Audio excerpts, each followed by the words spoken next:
Great. Welcome to the fifth hearing of the Committee's inquiry into PFAS contamination in waterways and drinking water supplies throughout New South Wales. I acknowledge the Wiradjuri people of the Wiradjuri Nation, the traditional custodians on the lands on which we are meeting today. I pay my respects to Elders past and present and celebrate the diversity of Aboriginal peoples and their ongoing cultures and connections to the lands and waters of New South Wales.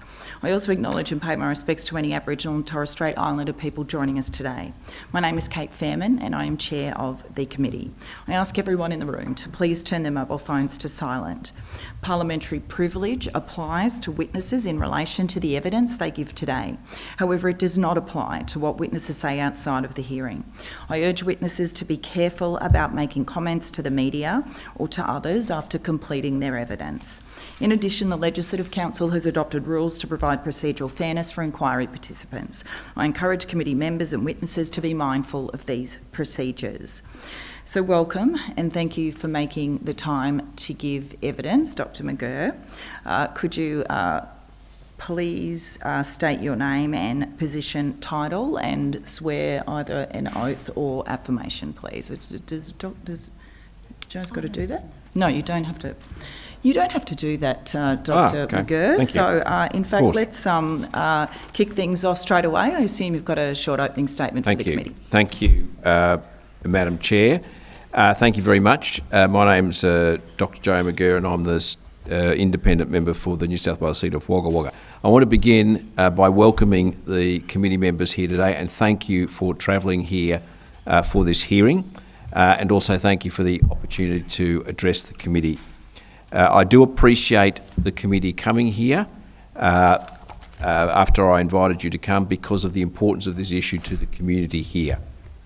Now, I'm not clearly an expert on PFAS. I'll leave evidence in relation to that to the specialists from Riverina Water and other agencies, but the fact is that the Wagga community has had the unfortunate experience of being at the forefront of PFAS issues thanks to the city's relation to its military bases.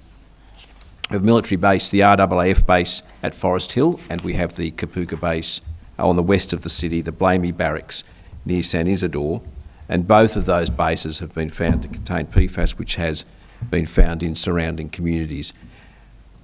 It's essential, however, to stress that Wagga's drinking water is safe to consume and is closely monitored. And apart from the excellent technical management of the PFAS by our local agencies, our community has benefited from good communications practices from our local agencies that do their best to reassure residents and inform residents about the issues that have been currently occurring with monitoring levels of PFAS. But I do want to make 2 points today. The first is that communication, precise, accurate and timely communication is absolutely critical to managing this issue in the community. And the second point I want to make is that with the new guidelines that are emerging for New South Wales, which I think will come through from the NHMRC, I think the state will adopt, there will be implications for water authorities locally, and that needs a multi-agency collaborative approach for that to be successfully managed. It's just not appropriate for it to be left entirely up to local water management authorities. So they're the 2 points I'd like to make. Just in regards to communications, I said that we do need precise, accurate communications with the community. I can't stress enough how important that is. I think there's actually scientific evidence to show that levels of psychological distress in communities affected by PFAS are higher. And you can understand why that would be the case because of the uncertainty around the nature of PFAS and particularly the ways that can be reported, and of course people's concerns about the, quote, forever chemicals.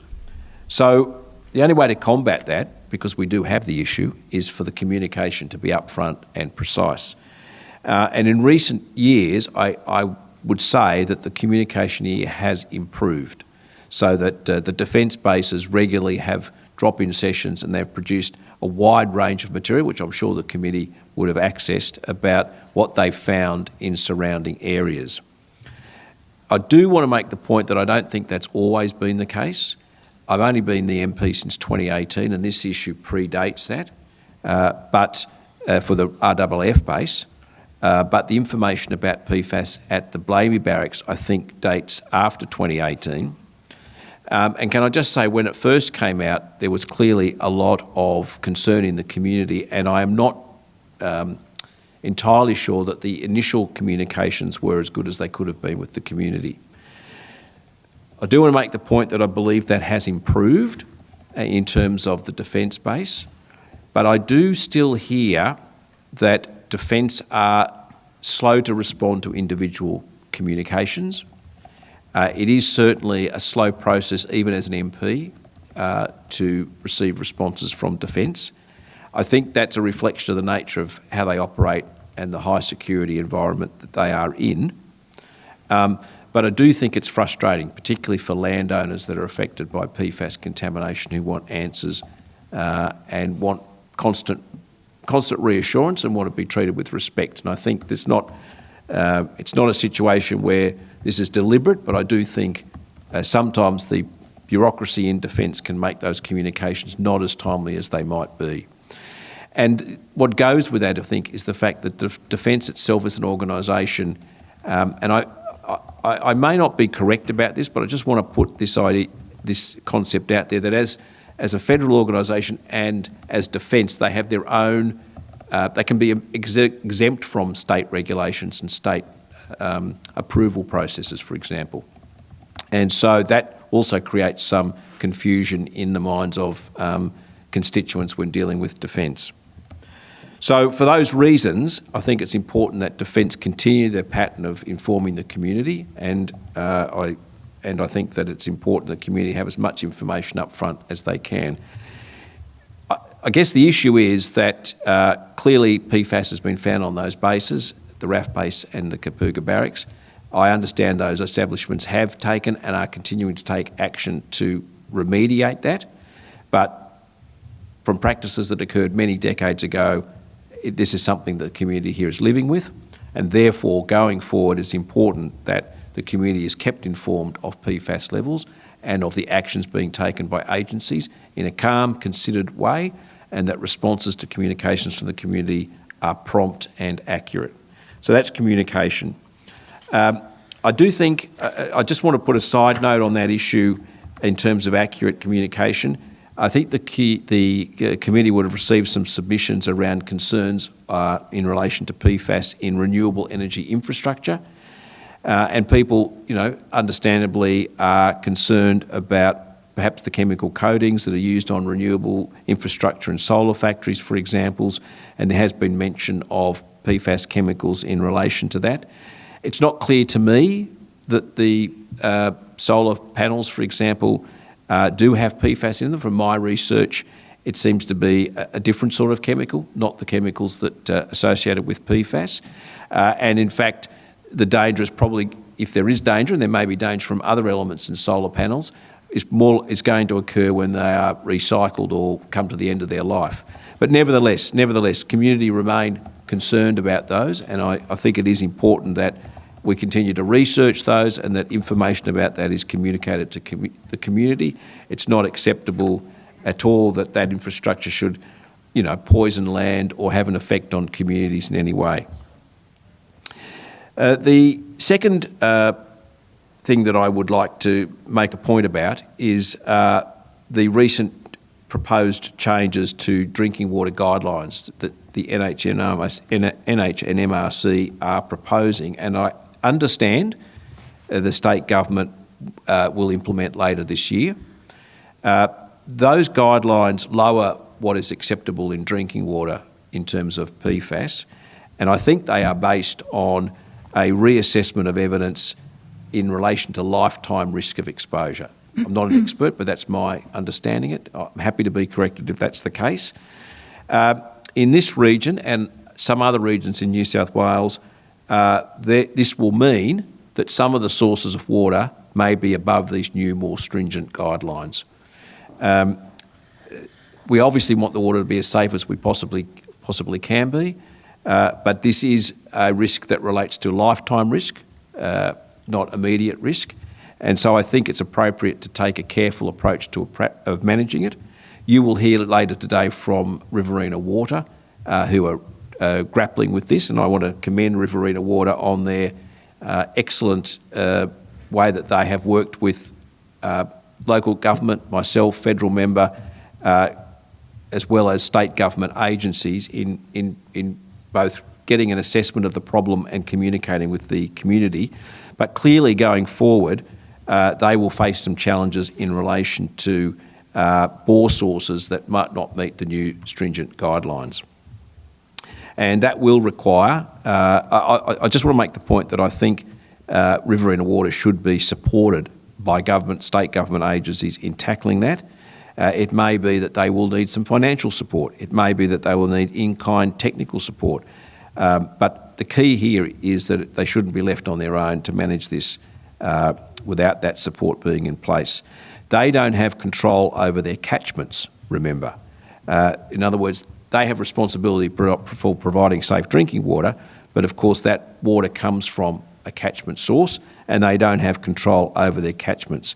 And as they point out to me, removing PFAS from water supplies itself is a complicated, expensive process, as I understand it, and of course leads to the issue of where you put the waste from that. And so I think the point that making sure that our catchments are managed appropriately and what is done in those areas to minimise PFAS getting into the water supply is an important part of the work here. And that isn't within the remit of those organisations. The Water Services Association, I'll quote this from them. The water sector did not create PFAS, rather we inherited the PFAS risk from other products and activities. The more PFAS we can eliminate from use in products and processes, the less PFAS will be present for the water sector to manage. Once PFAS are in the environment, they are hard to remove and destroy. Prevention or minimisation of PFAS entering the environment or water cycle in the first place is of the highest importance. So that's why I think other agencies such as EPA must be involved in management along with local water utilities. So I just urge, Madam Chair, I just would urge the committee to consider that a collaborative approach to PFAS management be a central part of your inquiry and consider the evidence and support of that approach. You will hear from other witnesses today who will talk about communication and their interactions on this issue. Look, it has been a mixed picture, but I'm not here to let me put it this way, I do think the communication has improved. The material that's been produced by the defence bases is much better than it was previously. I do think, as I said, that there is an issue with constituents getting immediate responses and the timeliness of that to do with the defence bureaucracy, but I can't highlight enough the importance of sound, sober, precise communication with the community. We all know this is here. We all know it's a challenge. We do not need the challenge of uncertainty. Once we know what we're dealing with, we can then move on. But when we've got that confusion that comes from imprecise communication or delayed communication, then it just makes the problem for the community harder to manage. I might leave it there, Madam Chair. Thank you, Dr. McGurr. Just kick off just asking for a little bit of an explanation to the committee in terms of what your understanding is of the latest in terms of the groundwater plume or plumes in the area. What's the latest information that's been communicated to the public firstly in terms of where that's at? So in terms of the technical side of that, I think Riverina Water are coming to give evidence this afternoon, and they'll be in a position to give you the precise details in relation to that. There were two readings that occurred in bores recently, one in a bore to the west of Wagga and one in the bore to the east of Wagga. This is my understanding of the situation. The one to the east of Wagga related to the so-called plume coming from the RAAF base. The initial reading indicated there may be some concern that that plume was moving faster towards the bore fields east of Wagga than had previously been thought. My understanding is that's been retested. So the initial testing probably wasn't done at the right depth, and please, you'll have to confirm this with Riverina Water, but my understanding was it wasn't done to the right depth and in the right way, and when it's been repeated, it hasn't been found to be a concern. There is, I understand, an ongoing issue in one of the bores west of Wagga, but I would have to defer to Riverina Water to answer that precisely. But they are continuing to monitor that, and I have to say the response to that from Defence and from Riverina Water, its communication has been good, but that remains a concern, that plume, because it is moving towards the bores, and the bores are an important source of water for Wagga, and if they do become contaminated earlier than expected, then there'll need to be work done to find other uncontaminated sources. Which is clearly a very big issue. At the beginning, you mentioned that Defence was slow to respond to individual communications. Now, we asked did issue an invitation for the Department of Defence to appear, and I'm not sure if that was responded to, but they're not here. It wasn't responded to, I don't think. So it would be very useful to know how they're trying to clean up. You said they're trying to clean it up. Do you know any further details, Dr. McGurr, about what Defence are doing? So I do not know the precise details. There are works being planned, building works being planned at both bases in the coming years. In fact, I think there'll be almost $1 billion spent on building works between the two bases. I am aware that work will be done at the Kapooka Army base to try and mitigate runoff from the base, particularly in relation to PFAS. And that will involve a range of works, including construction of detention basins. Now, I do not have precise detail on that. That is just a general understanding. You would have to get that detail from Defence. I understand they might be producing more information on what's planned there in coming months. But I would just say that I think work is planned to continue there. I also understand that work has been done at the RAAF base in relation to the runway and the removal of a large amount of soil there. But again, I'm not sure what's precisely planned to go along with the building works that are being planned there in the next year or two. And I don't have the detail on their plans for those works being proposed. I'm not actually sure that the plans for those works are publicly available. Okay, that was going to be my last question before throwing to other members, was what data information are Defence providing to the community in relation to the extent of PFAS contamination? Is there a regular update that you're aware of? Yes, there are regular updates that are provided via their website. There was a large study done, certainly a large study done at Kapooka in 2021, and I think prior to that at the RAAF base. And if you go onto the website, you can find the regular updates they provide to the community. Okay.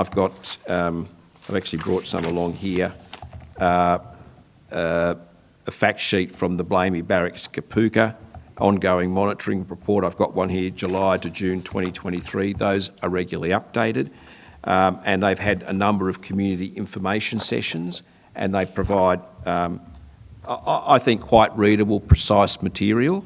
The message in it, say, in relation to Blamey, isn't one the community wants to hear, that there's PFAS in the runoff and in the water supply there. And they've issued warnings around what you can and can't do in relation to those levels. But at least that information is out there. I don't think that level of communication was the case early on, is my point. And also, I think there are further works planned, but I'm not entirely sure what those works are, and I'm not sure that information is public. Thank you. We'll go to government members actually at this point. Mr. Donnelly. And through you, Chair, thank you, Dr. McGurr, for coming on today, and thank you for your submission. In your submission in paragraph number 4, that starts with the words, "I have worked closely." And I'm reading that in conjunction with paragraph 2 on the second page of Riverina Water County Council's submission, which you may not have, but it doesn't matter for the purpose of this question. They too list a number of organisations that they have, and indeed in your submission you have worked with and collaborated with and engaged with. And what strikes me when you add the two lists together, there's a lot of organisations, both at the local level, the state level, and the Commonwealth level. And that leads me to press you with a further explanation about the coordination, the insurance that the communication contains content that is accurate, factually, and is able to be ingested and understood by the community at large. The reason I say that is that we've been to some places in our inquiry, some regions and areas, where quite frankly there's been a catastrophisation of PFAS, which has created an enormous amount of angst and anxiety and concern within the local community, and I understand that. But it strikes me that this multi-level, thorough consultation has real potential to create information that can provide detail that's understandable and digestible, and bring some certainty to what's going on. I'm just wondering if you could elucidate on how is it possible to get coordination of a message which has some clarity about it. That's a really important point, and it isn't actually straightforward. And I think Riverina Water have had to carry a bit of the burden of coordinating that, because they're let's face it, they're on the spot. It's their, if you like, their issue they've got to immediately manage. But they're a local authority, and so it falls to them to coordinate the other agencies. Now, in this instance, those agencies, I think, have cooperated well. I remember when the first information came out about the plume and the reading in the East Bore, I rang the water minister and made the point that it was important that the government's agencies fully came in behind Riverina Water and didn't leave them. I have had other incidents here where a lot of government agencies can be involved in an issue, and at the end of the day, they all leave it up to the local organisation to take carriage of that incident.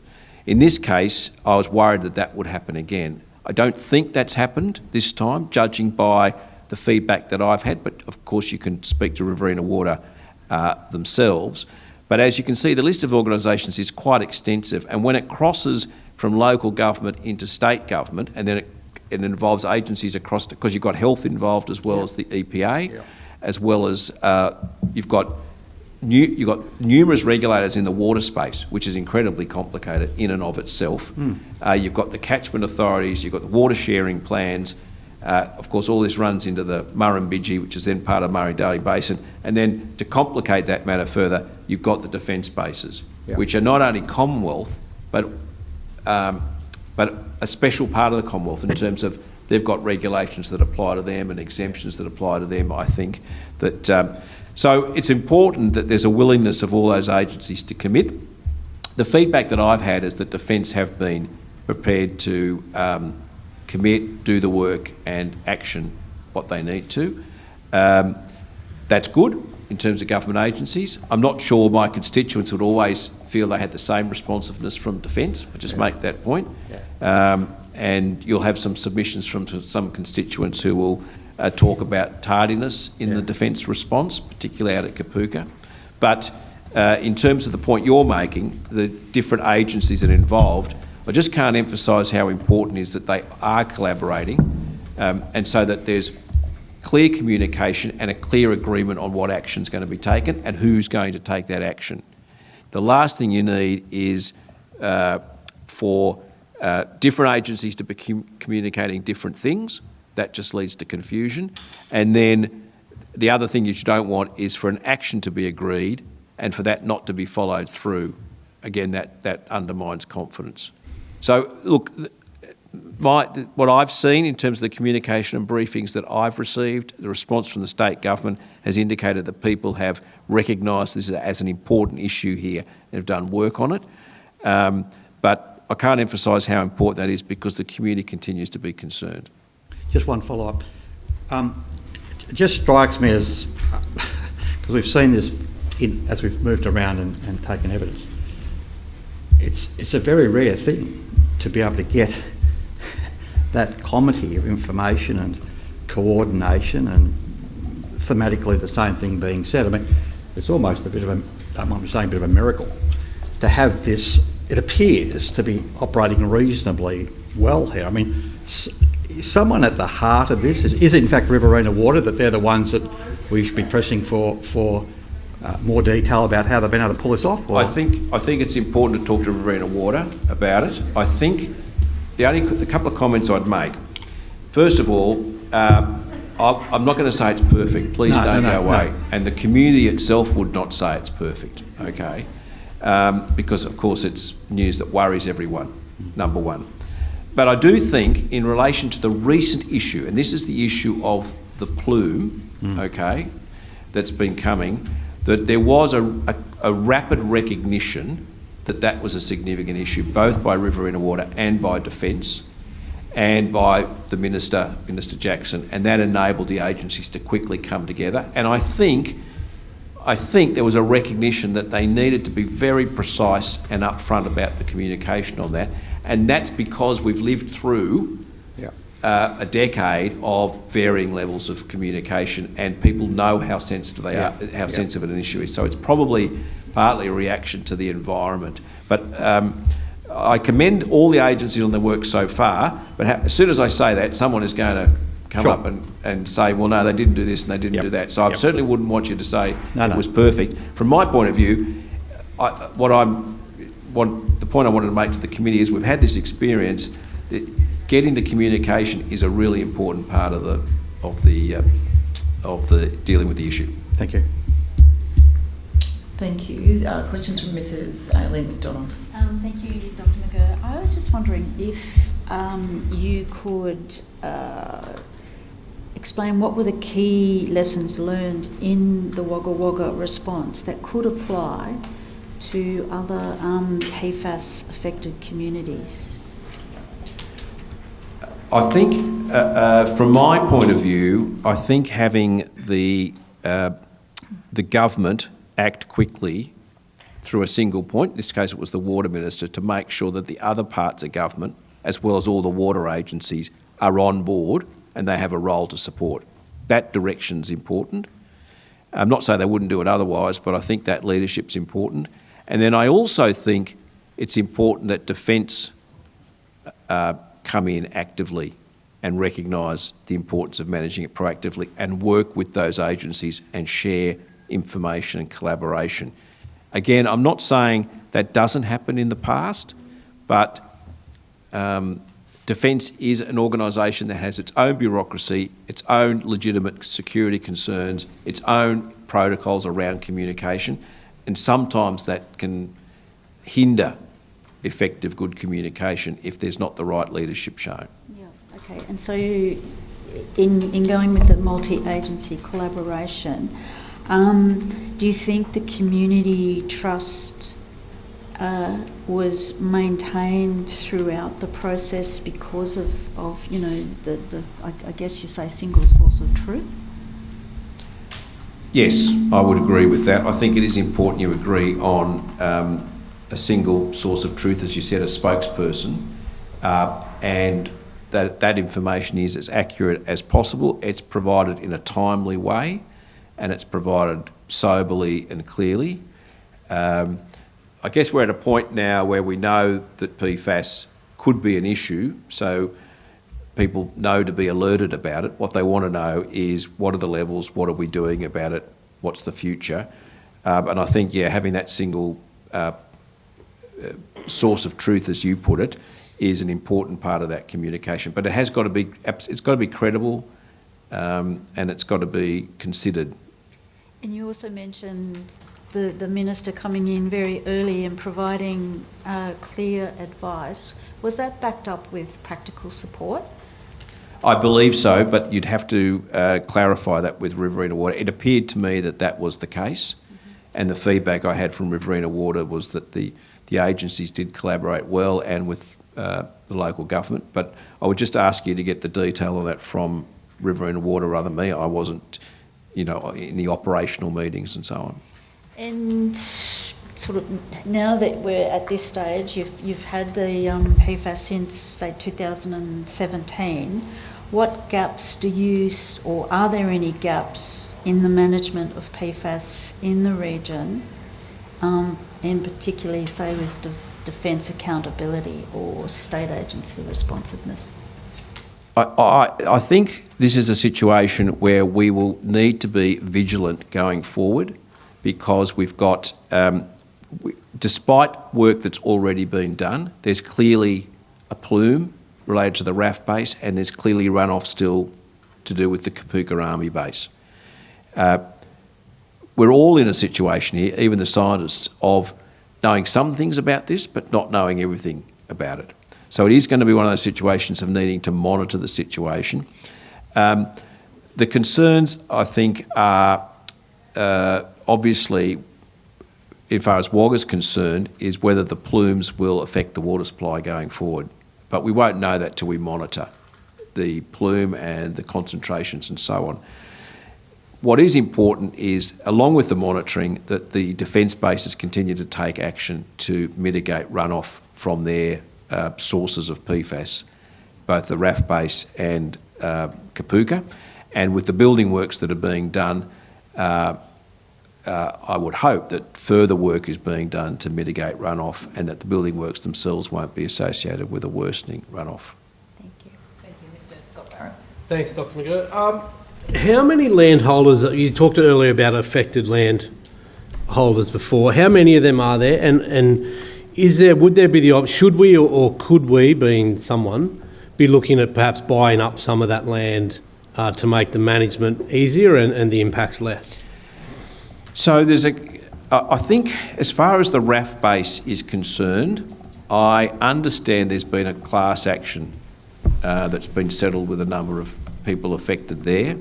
And I can't give you the precise details of landholders there. I think you will be hearing from a witness this afternoon from Gumley, who might be able to fill you in on the impact on Gumley, which is a suburb associated close to Forest Hill, where they've had some challenges around water. So I think if that's true and a class action's been settled there, I'm not sure the question of acquiring the land is relevant. And frankly, it'd be a lot of land. I mean, it would be an entire suburb of Gumley. Right. In relation to Kapooka, the runoff goes into another suburb of Wagga called San Isidore. And again, that's a full suburb with the Kapooka Creek running through it. There are some people more affected than others in that community, but it would be, the idea of buying up that land there would be quite, I would have thought, impractical. But yeah. Coming back to the communications and using this as I guess, lessons for moving forward, what are some of the things that you think, you talked about the improvements, what are some of the improvements that have been made to help the communications getting out to community? I think that, as I said, I think that the website information that's been provided and the fact sheets that have been provided by Defence have been an important part of that. My judging of them is that they're reasonably, they are precise, and they're reasonably user-friendly to read, and they're readily available. So I think, and they're updated regularly, and they've combined it with community information sessions. So I think that has been an improvement. I think the community information sessions has also been an important opportunity for the community to get information face-to-face. Look, my sense is that that's definitely better than the communication that there was previously. Whether it's entirely satisfactory would be up to the communities to judge. And you may hear from some of the witnesses today who can give you some information on that, better information on that. We've heard a lot about the different agencies involved. We've touched on it here today and some of our previous hearings. You gave the example before about the PFAS in the solar infrastructure.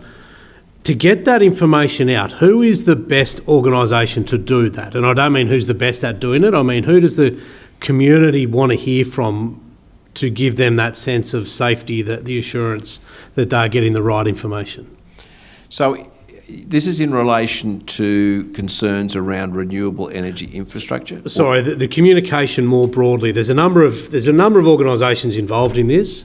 We've heard you've talked about Defence improving the communications here, but who is the best organisation to get that information to community? Do they want to hear from Defence? Do they want to hear from EPA? Do they want to hear from government? Do they want to hear from the local water utilities? Who is the organisation that would give community the confidence that the right actions are being taken? I think that's actually going to depend on the specific issue. So I know you're probably looking for one agency, but for example, if it's drinking water, safety of drinking water, well, that's clearly Riverina Water in our catchment and would be a local water authority. However, if you want to know contamination in a catchment area, then that would be probably EPA would be required to provide that, okay? And then, frankly, in this region, the community want to hear from Defence and what Defence are doing and how they're monitoring it, because they see it. So I think Defence has a very big role in reassuring the community both on their ongoing vigilance and their monitoring of facilities. So, yeah, and Riverina Water aren't in a position to be able to speak for what Defence are doing and wouldn't be allowed to. Mm-hmm. And I'm not sure Defence would be the organisation I'd go to know what my drinking water standards were like. So it will depend very much on what you want information about, and that's part of the complexity of the issue that we're dealing with. But if all those agencies are communicating regularly and sharing information, you should be able to get consistency of message over a period of time. The key is that they are working collaboratively, and I guess that's the point I come back to, that collaborative work and then that communication that comes from it is a key element in making sure the community has the information it needs to respond to the situation. And sorry, just one final one from this, all right, Chair. You mentioned the psychological impacts this is having, and please don't take this as a dismissive question, but are the psychological impacts being, I guess, met or balanced out or equaled to by the actual medical issues that are occurring as a result of this? Look, I've gone through I've delved into a little bit into the medical issues in relation to this, and it's. I would actually think the psychological impact on the community is probably what hits people first and foremost. Partly because, from my understanding of the medical impacts of this, it can take some time to appear.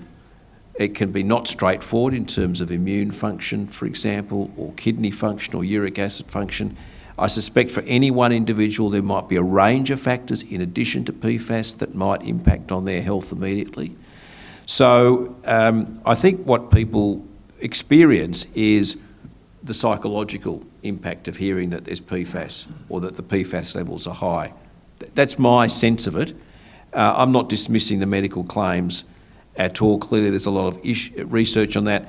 Clearly the change to guidelines now is because people are concerned about lifetime accumulation of that, and I suspect there's a lot that we don't know about the long-term effects of these forever chemicals. But there's no doubt that once news in this community reached that we had PFAS, over a number of years there's been a high level of concern in the community about that. Thank you, Chair. Can I ask Dr McGirt, in terms of the health of the local community, what studies have been undertaken and by who? Has there been any publicly, funded studies, including blood levels over time? Has Defence done any? Not that I'm aware of, and I'm not actually aware of any local studies on our population in that regard.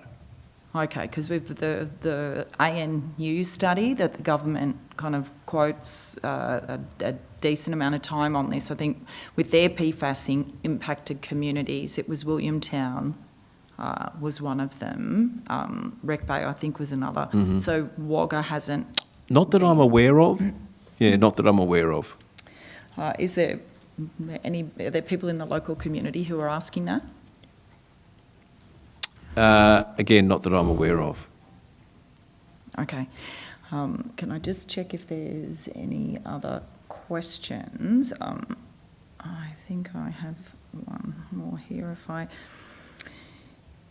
Yeah, so with the, we'll just finish on this. With the agencies involved, and just coming off a question that was asked previously, so there's Defence, there's the council doing a lot in terms of the Riverina Water. Yep.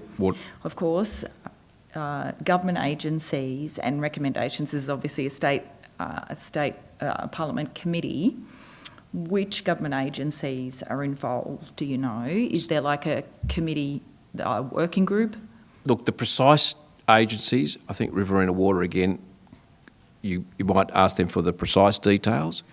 My understanding is you've got EPA involved, you've got health clearly going to be involved, and then you've got Water New South Wales would be involved, and the different catchment authorities that link to that in the water sharing plans. That's just to start with.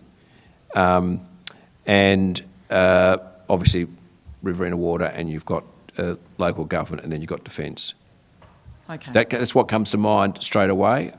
Riverina Water, there may be other agencies involved in that as well. Yeah. Clearly you've got an impact on agriculture, so you will have primary industries involved, and Department of as I say, primary industries and regional development would be involved, and then you'll have DQ, of course, which includes environment and water. Okay. All right. So that's quite a lot. That is quite a lot. Thank you, Dr. McGurr. If there's no other questions, we're pretty much out of time anyway. Thank you so much for agreeing to give evidence today, and thank you very much for ongoing work visiting. you do for your community. Thank you very much, and thank you very much for visiting the committee on this important issue. Thank you.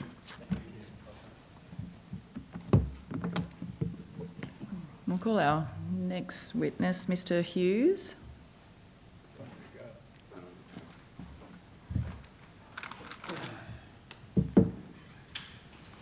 Put that up there for a reason.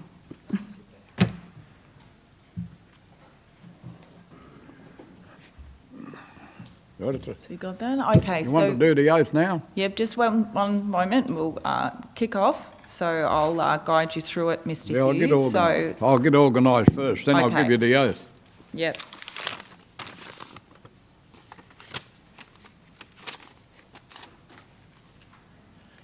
Might have to So stop what- the clock wait, for one- 5 one minutes. moment, You might Mr. have to stop Hughes. the clock for Oh. 5 minutes till I find what I want. Right? All right, why don't we'll just pause for a minute One. or two. 2, 3.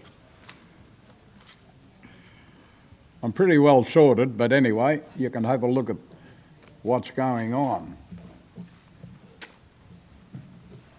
Mr. Hughes, if we can get you sworn in Somebody pass firstly. this around, or do you No, want me Mr. Hughes, if you just wanted to take a seat, the Secretariat can come when you're ready to hand them out. But what we'll do is we'll get you sworn in, and then when you're ready to hand things out, we have people here who can come to you and get them. So you stay seated, is how we do it, and someone else can hand it around for you. All right, good. All right? Save Great. me walking.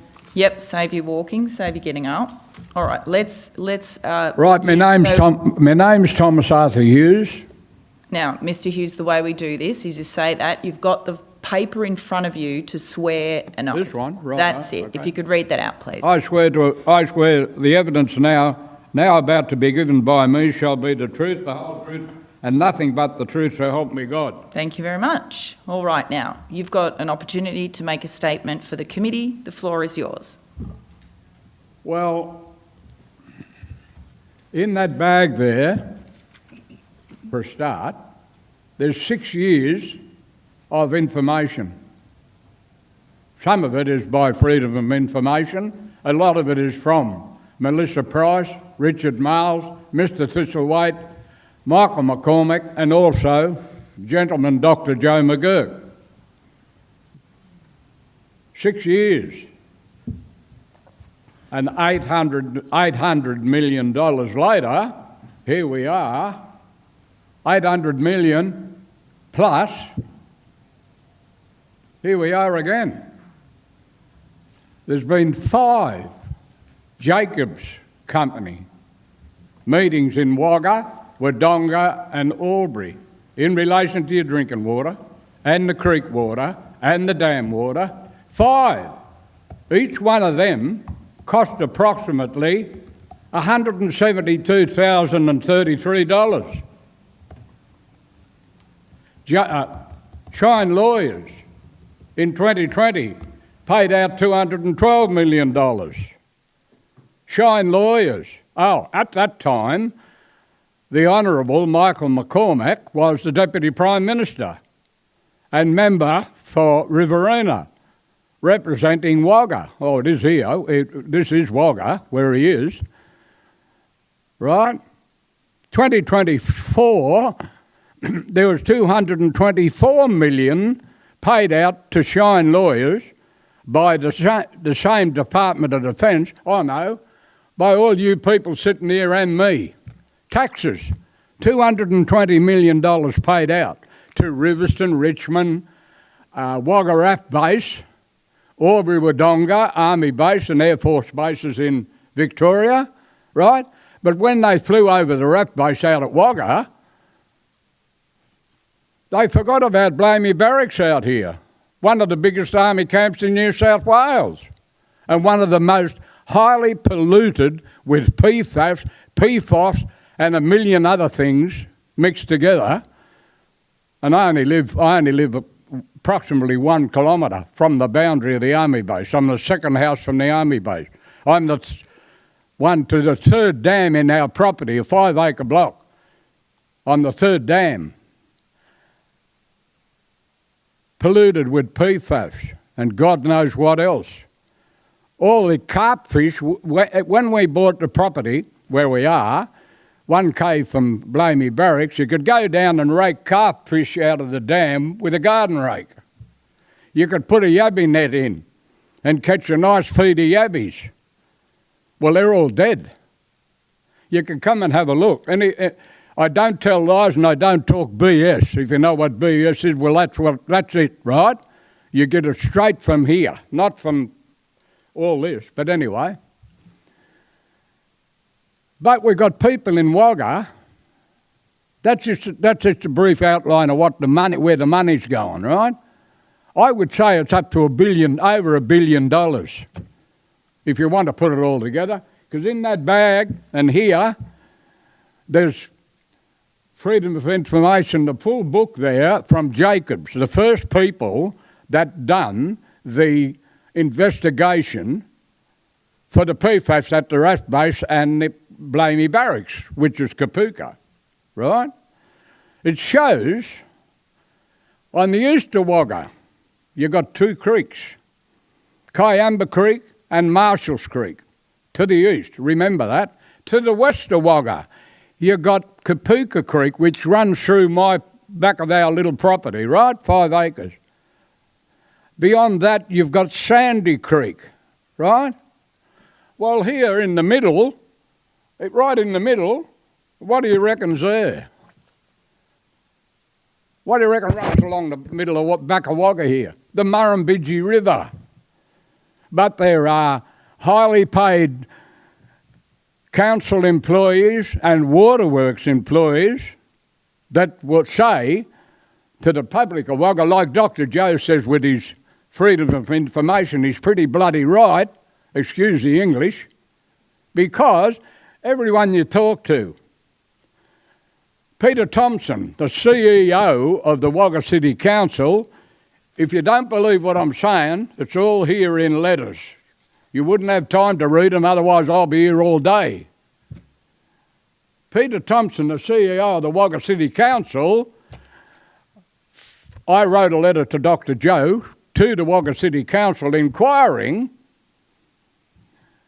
all the ovals and football grounds in Wagga, or a big percentage of them, now I just swore on that, right, are watered with what they call retreated water. Well, it's treated effluent from the sewage treatment works and the wetlands that they call the drainage, the settlement ponds. They're sewage settlement ponds. It's not recycled water, it's recycled sewage. And they water mostly every football ground, sporting grounds where our grandchildren are going to play. Right, so I write a letter to Dr. Joe. And he wrote a letter to the council. The council will write back and tell us, what Dr. Joe tried to tell you but he didn't know apparently, is that Wagga City Council tests the water frequently, right?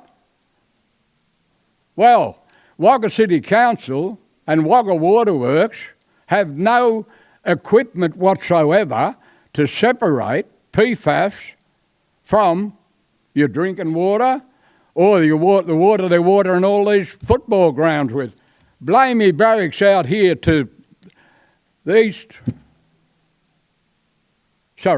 south, have got approximately 100 acres or 80 acres. They water beautiful all green grass. The only thing that goes on the green grass, thankfully, are kangaroos, probably a few possums, a lot of galahs, and there's a fair few of them out there, and white cockatoos, because it's watered with from the treatment works in Blamey Barracks, down behind from the treatment works down behind the security gates at the front entry, they pipe treated effluent into a dam, probably as big as this area that we're sitting in, right? And they pump that out and they water that 60 to 80 or 100 acres. I don't know how many acres, but that don't matter, or hectares, whatever you like to call them. They water it. What happens when it rains? Kapooka Creek runs through the middle of the army base, or the southern side, through it. And they've got dams in there, right? In one of the photos that you're going to have a look at, there's probably 15 to 18 inch culvert pipe that runs from the dam behind the guardhouse out the front into Kapooka Creek. Including that is more outlets from Blamey Army Barracks. This photo here, I beg your pardon, is something wrong? Just thinking, well, I'm just saying that if I'm talking too loud, let me know. I'm a bit hard at hearing. Mr. I left me Hughes, hearing aid at home. I left it with me dog. She's a bit deaf. Mr. Hughes, someone will come and get those photos from you so we can circulate it to the committee. Well, I'll just tell you what they are. Yeah. This photo here of the bridge, the main bridge, driving into the Blamey Barracks Army Base. It's full of rotten water because underneath the bridge there's an area about as big as this square. Under the bridge, it's got a 300 millimetre levee bank around the outside of it. We won't call it a levee, a surround around the outside of it. When it rains, that area in the middle there fills up with water, and then it overflows that way into Kapooka Creek. When it stops raining, which it has done here for a couple of weeks or more now, that water, 300 mil deep, is rotten and stinking and breeding millions and millions and millions and millions of mosquitoes, probably carrying Ross River virus, I wouldn't know. Right, 3 times on 3 occasions I have bought that pipe and that bridge, the water under the bridge. If you don't believe me, drive out tomorrow and have a look, if you're going to be here tomorrow. Because I say, I just swore on this and I believe in that, right? Three occasions I've brought to the notice of the lady, nice lady, Wendy Falkenham is her name, beautiful lady. She's in charge of external goings-on and works on Blamey Army Barracks. The third time I brought it up at Jacob's meeting in the motel in Tarcutta Street in Wagga, she actually laughed at me. I went to bring it up to the chairman of Jacobs and many other highly official, well-paid people there, right? She said, "Oh, Tom, you're not going on about the water under the bridge again, are you?" Well, here I am going on about it because it is still there. They have done zero. Nothing. I'm not only a witness, I'm also a victim, as you can probably gather by now, right? My hobby when I was made redundant from Telecom and PMG, which I was there for 40 years, was breaking in the little ponies for the trotting children, right? The little pacing ponies, little trotting ponies. And my grandson had, I'm now a victim, this is to do with your drinking water, or your dam water, or your creek water. We used to race between us, me and my grandson, pacing horses. And I was quite successful at doing it. Every one I've bred finished up in your metropolitan area racing, right? I had one of the first horses, or my grandson did, that I broke in, trained and drove, broke the track record at Menangle Trotting Track. You probably know where that is. Well, I had a 400-metre trotting track, jogging track and breaking in track and around the bottom of my property, or my wife and my property. I better not leave my wife out. If it goes on TV, I won't get any tea tonight. Anyway, 400 metres, 3 lots of sand I put on there, approximately $600 to $800 a load. Down come the water from Kapuka Creek through the Army Barracks and washed it all down, probably down in the Murrumbidgee River. The same water that runs into the dams that's full of PFAS. And as far as, I can't do that anymore. I haven't been able to do it since 2018 when we found out about PFAS, because if you, Chairman, was my neighbour and I made a dust on my jogging track and you got affected by PFAS, you could sue me pants off. Couldn't you? You'd imagine that? I would, because my neighbour would, I know. Mr. Hughes, are you ready for us? Are you ready for us to ask questions? Do you want to kind of, if you finish up in the next couple of minutes, because I'm sure we want to ask some questions, wanting to check. I don't believe in the next couple of minutes, because... Okay, we'll keep going, that's fine. 6 years of problems there. Yeah, we'll keep going. Another 5, there's letters in there for Richard Miles, Yeah.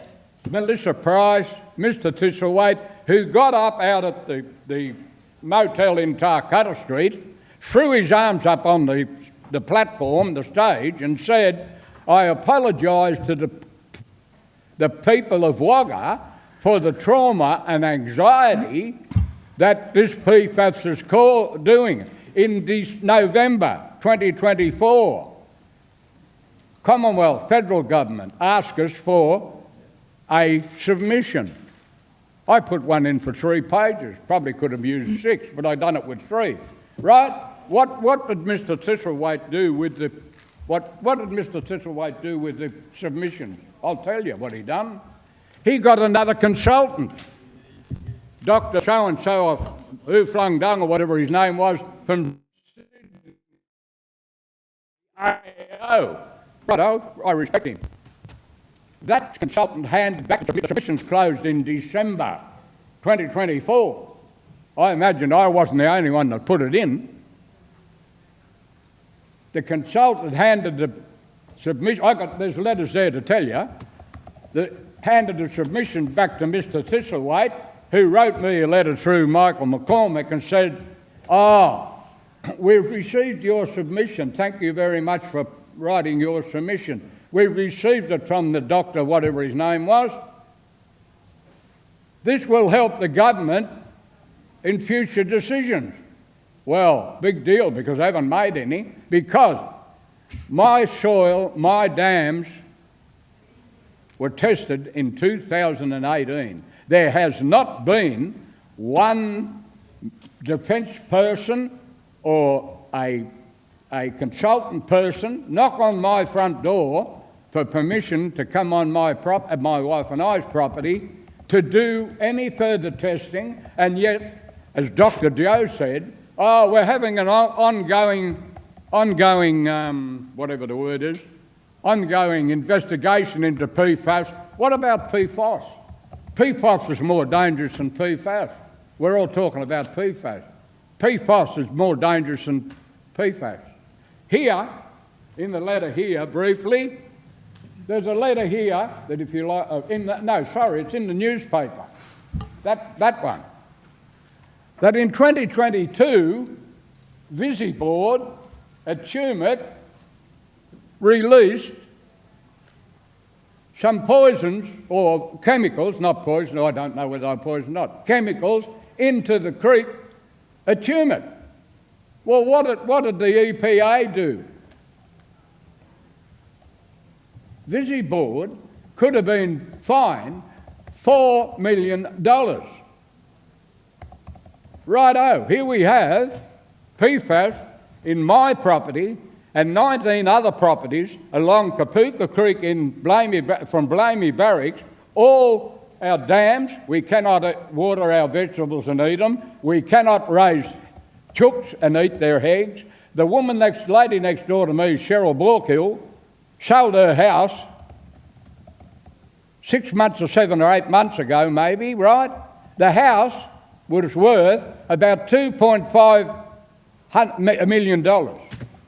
She sold it for $600,000, right? She sold it for that. I think she got a solicitor to make up the difference, the Department of Defence, to make up the difference of what she got for her house than what it was worth. It's a 2-storey, beautifully built home with an imported from Italy staircase in it. Her property is rotten with PFAS because she's my neighbour. She is the closest house to Blamey Barracks. Hers is the second dam on Kapuka Creek, which runs into the Murrumbidgee River, which the Wagga Waterworks get the water from. Dr. Joe was asked a question about the proceeds and that, what authority by the gentleman sitting over there, the honourable gentleman, sitting over there, about what's been happening, what are the authorities at Wagga doing? Well, I can tell you something. I rang Mr. Krakenthorpe, who is the CEO of the Riverina Water, right? The question I asked Mr. Krakenthorpe in relation to all of the ovals being watered with treated effluent from the sewerage works in Wagga down on Narung Street.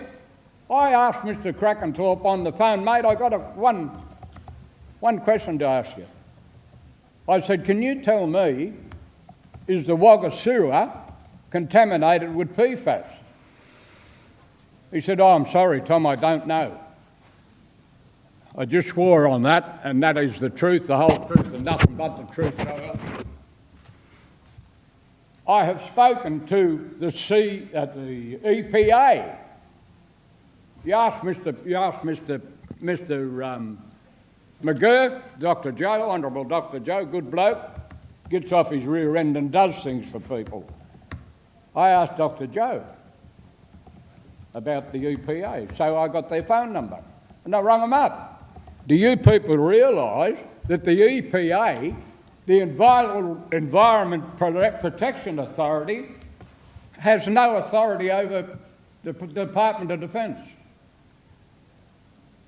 No authority over the Department of Defence, and yet they could have sued Visiboard for $4 million.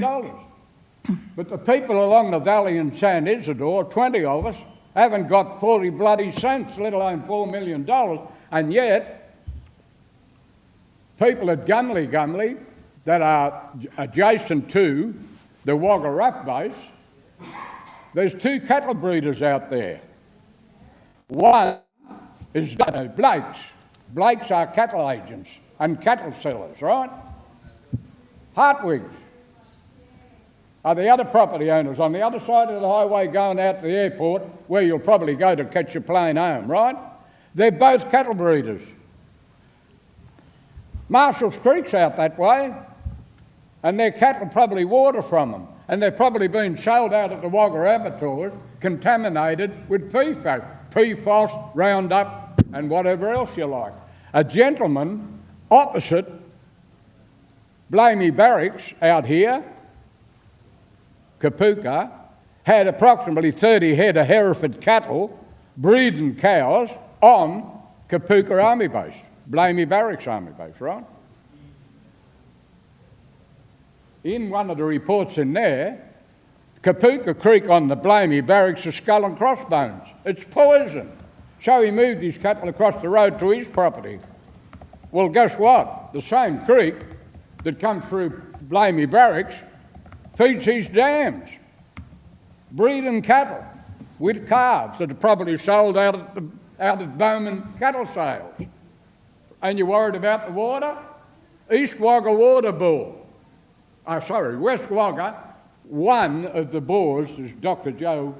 I couldn't hear quite, that's why I talk loud. I'm a little bit hard there and I left me hearing aid home, as I said. The West Wagga Water Bore, as I explained to Mr. Crackenthorpe, on Blamey Barracks at Kapuka, they had what would you call it, a dugout, right? Probably 30 metres long by 2.5 metres deep. Jacobs bored 2 metres deeper at the base of that cutting where they had old troop carriers, old rusty cars, etc., old drums that the PFAS come there in. They sprayed it with dieseline, set it alight, and put it out with, guess what? PFAS. Jacobs got a bore done 2 metres below that trench, that huge dugout, right?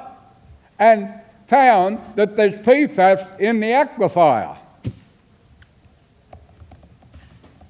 West Wagga water bore, if you take a direct line, is probably not far out of line with that trench where they bored down 2 metres deep into the aquifer that's got PFAS in it. The federal government tell us, and the EPA, the Wagga City Council, I'll name half a dozen of them, all tell us in reports in there, it'll take 50 years for the PFAS bloom, which is in the aquifer from Forest Hill, 50 years to get to the Wagga water supply. Well, wait a minute. The East Wagga water bores are out here at the other side of the river at Gumley. How I know, because I jointed all the cables, me and a mate of mine, weekends for a few extra bob to educate our children, right? Jointed all the cables between Gumley and Temora on a huge water main that runs from the East Wagga bore. What about the Temora people? 50 years, but it's out here at the West Wagga bore. Kapuka Army Base, again. They built a car park adjacent to the existing car park. They took metres and metres and metres of soil away to build a car park. Guess what they done with the soil? And also, they demolished a brick pumping station. Here, probably last year, they demolished it, right beside Kapuka Creek. They carted the overburden from that site, including old bricks, out here on the Naranda Road on the Olympic Way to Robbo's Tip. Took it out there. That's 3 kilometres closer to the Murrumbidgee River. You're worried about water. That's closer to the Murrumbidgee River than what Kapuka Army Base is. If they left the dirt there, because you have to leave it for so many years for the PFAS to dissipate out of the water. They didn't leave it there for 3 years. They done it last year. How I know, I pulled up one of the truckies at my back gate on Kapooka Road. And I said to him, "Hey, mate, what have you got on board there?" I knew what he had on board. I'd already been up and had a look. He said, "Oh, bricks and dirt." "Where you going, mate?" "Oh, out the tip." Out to his tip. Robbo's tip. Robbo is a general supply of soil, bricks, for garden soil, the works, out the quarry out there. The army base have also been using unlined cells. If you don't know what a cell is a cutting into a hill where you put rubbish in, right? Out there, 3 kilometres closer to the river, we mightn't drink it in this water from Wagga Wagga, but what about the Narrandera people? What about the Connolly people? What about the people beyond there? Also, talking about dumping things, the Wagga Tip. No, we've got a beautiful lake out there, right? Most summertimes, Lake Albert it's called, most summertimes it's closed. The reason it's closed is because there's blue-green algae and God knows what else in it, polluting it, right? Well, what educated engineer would build a rubbish tip in the hills above the lake? Am I boring you or not? If I am, say so. No, this is all very interesting, but it would be great, Mr. Hughes, to get to some questions. Because it's interesting, all right? It's all Mr. Hughes, we've got some clarifying questions at this point. That's what an inquiry is? Can we ask you some questions to clarify a few things? Pardon? Can we ask you some questions to clarify a few things? Ask what you like. Yeah. Okay. All right. So I have to talk up because I'm a bit hard of hearing. The first question, I'll ask one and then go straight to the opposition. So thank you very much for your evidence. It's very clear. Well, there's some more here, that you've collected. That one and this one. If there's another outlet out. Thank you.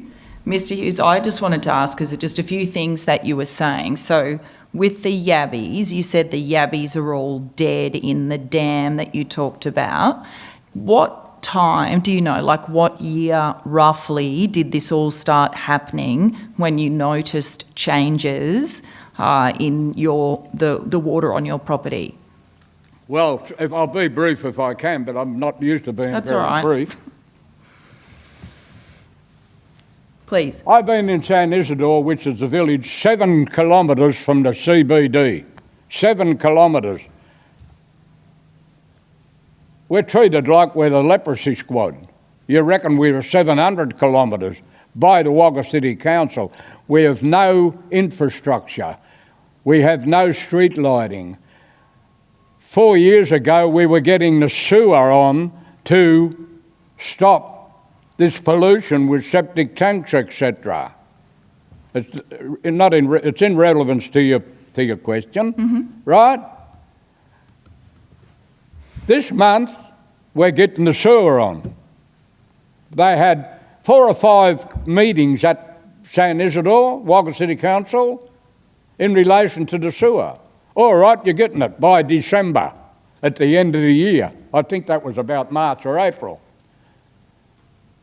You had to make a contribution. I won't go on and on and on about it, righto?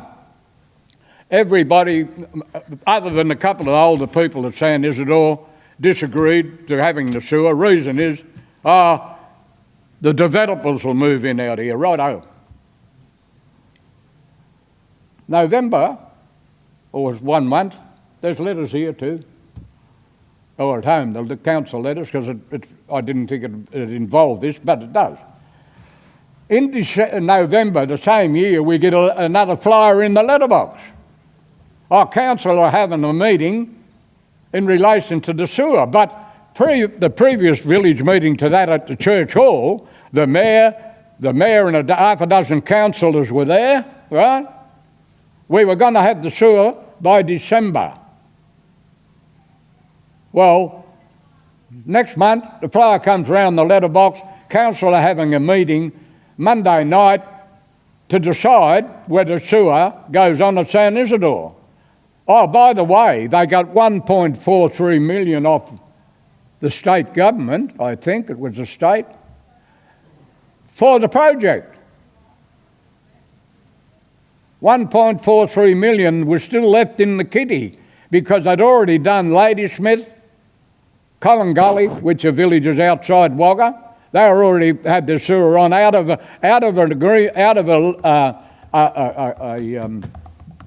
grant that was either got from you people, the state, not you people, people before you, from the state government, 400 million or something like that. They had 1.4 million left to do San Isidore. But guess what? The Monday night meeting on a certain month, they decided, no, it's not going to happen. And no reason was given at all for it not happening. That would have got rid of a lot of the pollution, right? But that didn't happen. I wrote a letter through Dr. Joe McGurk to the council complaining why no reason, communication Dr. Joe was talking about, no reason whatsoever was given that that sewer didn't go on to San Isidore. I wrote to the Daily Advertiser, which that notice is in relation to it. A nice young lady put it in the paper. A week later, one of the councillors, Mr. Michael Neves, answered and said that PFAS in the ground at San Isidore is not the only reason why the sewer didn't go on. That was the only answer we got. Now, the yabbies and the fish in the dam. As I said, when I bought that property 38 years ago and it rained, you could rake the carp fish out of the runoff with a garden rake. And my friends used to go to Canberra, they put them in 44-gallon drums and took them there and made Charlie carp for your garden out of it, right? Last summer, or 2 summers ago, more, with a week of hot weather at 34 or 35 degrees, the dam filled roughly a half a metre or more, right? And every layer of that dam where that water evaporated, there's dead yabby shells and claws all the way in the mud, in the dam wall. And I found them back 4 or 5 years ago, at least. But the CEO of the Wagga City Council, if you like to read the letter, it's right here. I wrote a letter in relation to this poisoning of the fish and the yabbies and etc. The CEO of the Wagga City Council, in a letter here, you can read it, you're welcome, writes back to me and says, the Department of Health, half a dozen of other authorities say that the pollution in your dams are of low readings. They are able to be used for recreational purposes like boating, fishing, and guess what? Swimming. Well, I invited the CEO, who you'll be talking to this afternoon, Mr. Peter Thompson, to put his bikini on and come out and go for a dip in the dam. I don't think he'll do it, because what you put on here finishes up in here, right? And I'm insulted for a CEO that is not elected, like you people are. He's not elected. He's employed by the Wagga City Council to tell me, my grandchildren and great-grandchildren and great-great-grandchildren that they can go swimming in the dam. It's on paper. I don't talk rubbish. It's all on paper, right there. You're welcome to come and swim in the dam if you want to. Thank you, Mr. Hughes. Okay, thank you for listening. I won't be doing I'm sorry that. to... Thank you. We're going to go to another question now from Mr. Scott Barrett. Okay, good. Thanks, Mr. Hughes. I'll ask a quick question to give you the chance to respond to it, but what would you do if you talked about the millions of dollars that have been spent and that sort of stuff. If you were the Premier of New South Wales, we understand it's a big problem, we're not dismissing that. What would you like to see done? What is the solution? Is it compensation or remediation? I've been on this planet for 87 years this year, right? And I was taught, I worked at communications for 40 years, right? Plus other jobs also. Done the milk run done a bread run to buy a house for my wife so we could have children in this beautiful country, right? If I was well, put it this way, everybody I ask, probably half of you people will tell me the same thing. Go and see a solicitor, right? That's what everybody needs to do that is affected by this, right? But a lot of people can't afford it. Probably I can't either unless I go and pick up a few more Coke bottles. But anyway, communication, as Dr. Joe said, nobody's been to my place since 2018. It's on the internet. Well, I haven't got the internet. I don't possess a computer. I don't need one. I got one up here, right? I don't need it. Read the internet. If a bomb goes off in the atmosphere, a nuclear bomb goes up 1 kilometre up in the atmosphere, it wipes out all your communications, except the underground cables. Because when transistors first come out, it was in the paper. If a nuclear bomb goes up in 1 kilometre above the earth, above Sydney, it wipes out the whole transistorised and all the fancy technology communications, bar the old underground cables. If you don't believe me, check it out. But anyway, my answer to that is the Department of Defence or the federal government and you people and me and everyone else paid out $600 million to go to solicitors. Why? You can answer me this one if you like. Why the Department of Defence on at least two occasions admitted liability? The government, the federal government, admitted liability on 2 occasions. So why people like me and every other person along Kapooka Creek had to go and get a solicitor when the federals have admitted liability at least twice that stupid Tom knows about it. At least twice. They admitted liability. So why should I have to go or not me, and the other people involved, go and have to pay a solicitor a few $1,000 because the only one that made the money out of the first lot was Shine Lawyers anyway. So what would you suggest you do? What would you do if I put PFAS, if you got one, maybe you haven't, if I put PFAS in your swimming pool and PFAS in your front lawn, what would you do? Look, if I was working for the federal government. We're here looking for those answers. Go and get a Mr. solicitor. Hughes, That's what everybody. Anyhow, sorry. That's right. Can I just come here to tell you, and I think I I've do told have you, so. another question. Do you have one, Mr. Donnelly? Perhaps one, Chair. Yeah. Thank you, Chair. And thank you, Mr. Hughes, for your very detailed evidence. And You'll have to talk up, mate. I'm not. Thank you very much. Can you hear me? Thank you very much, Mr. Hughes, for your very detailed evidence. I've just got 2 questions. You said that in 2018, Defence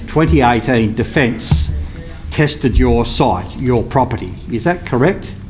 In 2018, the Department of Defence checked your property. In 2018, or 2018, we received a letter in the mail requesting permission for Jacobs to come onto the property. Various people got them right along the creek. To permission to come onto your property and take samples of your water, the dams and your soil. And did that happen for you? That happened. I was there. I give them the permission to do that. Right? So can I ask you then, what result came back to you? What were you told after they had Nothing. You heard nothing at all? The only thing I was told, there's a large magazine, a large folder in here. It's 20 mil thick. I got that through the Freedom of Information, right? Now, my question is... Yeah, but my answer is this.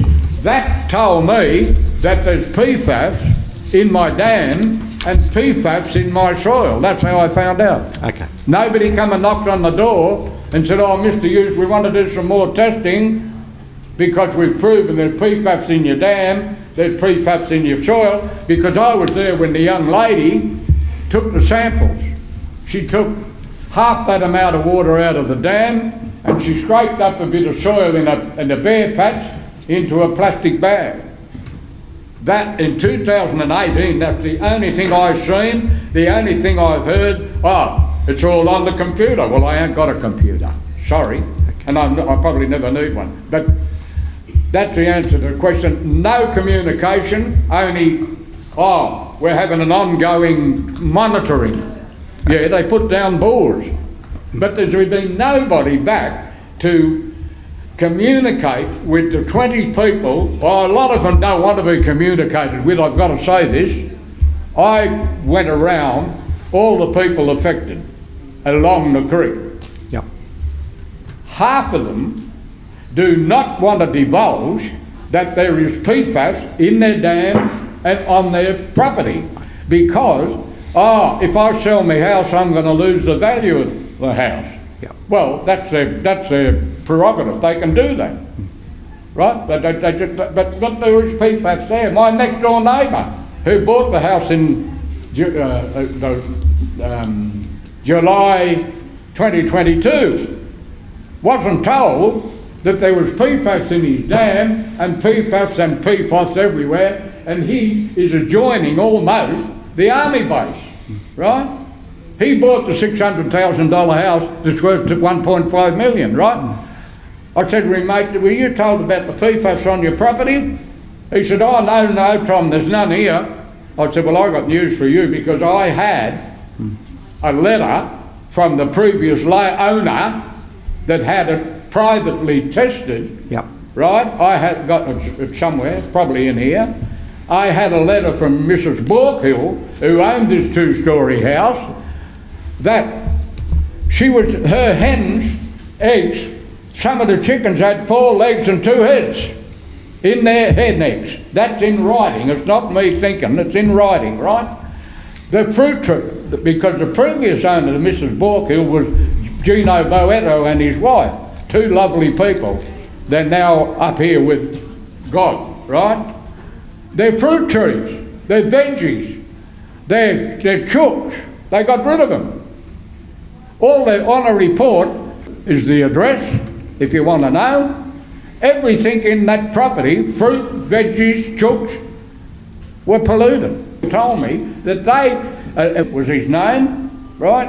They moved into that house next door to me, but he had to go back to Junee, to his original house, because he got that bloody hill out there, apparently, from the dust. Oh, by the way, the road at the end of my property, 1.5 kilometres down to the Kapooka Army Base, is dirt. It's dirt. Into the main army base in Wagga, it's dirt. When the road closes on the highway, it's at Silverlight, which is where the Albury Road turns off and goes to Albury, and the Naranda Road goes straight ahead, right? That, I've lost my prop now. That's okay. Listen, that's been very helpful. I might pass it back to the chair for final comments. Thank you. Yeah, what's your other question? Thanks, Mr. Hughes. No, that's the key one, yep. That's the key one. We're actually out of time, Mr. Hughes. It's 1 o'clock. Thank you very, very much. We really appreciate you giving evidence. We'll maybe take a couple of those letters that you referred to in your pile there.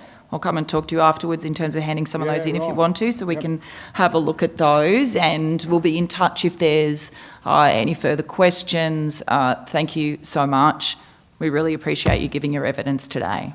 Well, thanks for having me anyway. Thank you. Thanks for having So me. the committee will break for lunch. We'll be back at 1:45.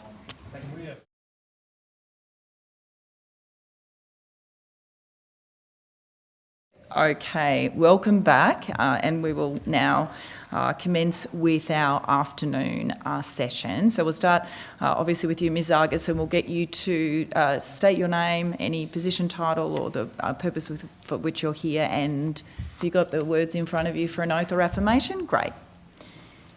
Okay, thank you. My name is Donna Argus. I'm a Gumley resident. I'm here today as a community member. I think I read this now. That's it, so yes. I solemnly, sincerely and truly declare and affirm that the evidence now about to be given by me shall be the truth, the whole truth, and nothing but the truth. Thank you so much, Ms. Argus. Now, do you have a short opening statement, and then we'll proceed to questions after that? Yeah, look, Thank I you. just very quickly wanted to set the context of the Gumley community. The Gumley community are mainly a community of quite elderly people, although we are starting to get a number of younger people in now. It's a community that has a lot of market gardens and has a lot of hobby farms, and people are breeding sheep and cattle, and they do sell that for additional income. We belong to a very old-fashioned irrigation scheme. We are not linked in any way into Riverina water, so all of our drinking water and water to our stock and on our pastures comes to us via a bore that is water taken directly out of the river. So that is our drinking water and water for stock and pasture. That model is a model whereby under the Water Management Act, a volunteer community committee run everything from infrastructure, testing of the water, billing, making sure that it's financially viable, etc.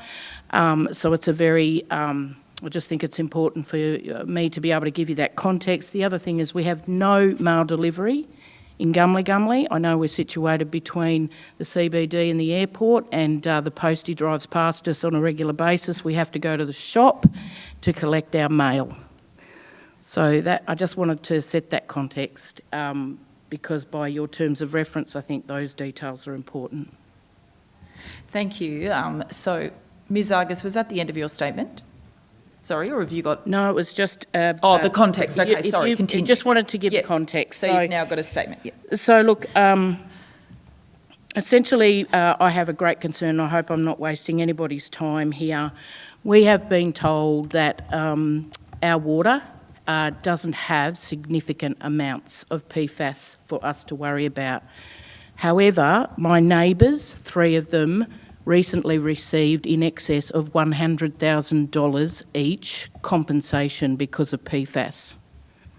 Essentially, I want to know why. And if there's nothing in our water, there's nothing to be worried about, why have they got all that life-changing money? The next piece is that because we are run by a volunteer committee, it is up to the New South Wales Water Department to ensure that they are abiding by their charter and due diligence to support us as a community in everything, as I mentioned before, including water testing. 3 days ago, I was only made aware that there was water testing being done since 2020. 3 days ago. That person, and I'm not going to name names, but the president did not communicate in any way, shape or form with anybody about a concern about PFAS, that there would be testing, anything at all. The federal government felt they only needed to communicate with one person in our community, and that was it, and that person did not communicate with this community at all. There were no community consultations. There was nobody sending us information. In fact, the only information we got was a letter from Shine Lawyers to say you could be entitled to compensation for PFAS. And not everybody in the community got that, only a few of us did. And basically, we all thought it was a scam. What I'd like to know is, why is something like compensation being put before, from Shine Lawyers, put before government departments, getting on the ground and talking to my community about potential PFAS contamination in the water we drink every day? None of that has happened.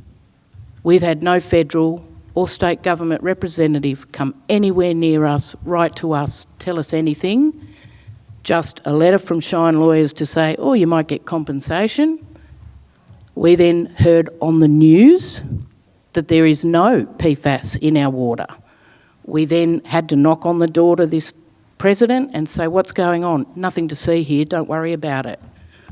Through freedom of information with the feds, we then find out that communication was only done with that president solely, and that he had signed information, a piece of paper to say that we had given him permission to talk on our behalf, to represent us. None of us knew that happened. And then we just, okay, what's going on here? Write 1 million letters to the New South Wales Water Department. Please tell us what's going on. Please give us information. Can't get a single thing.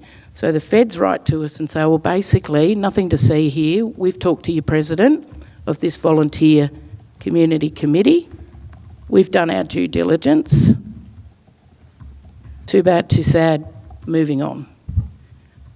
And so we go, right, okay, you haven't had any community consultations. Yes, we did. Well, when did you advertise those?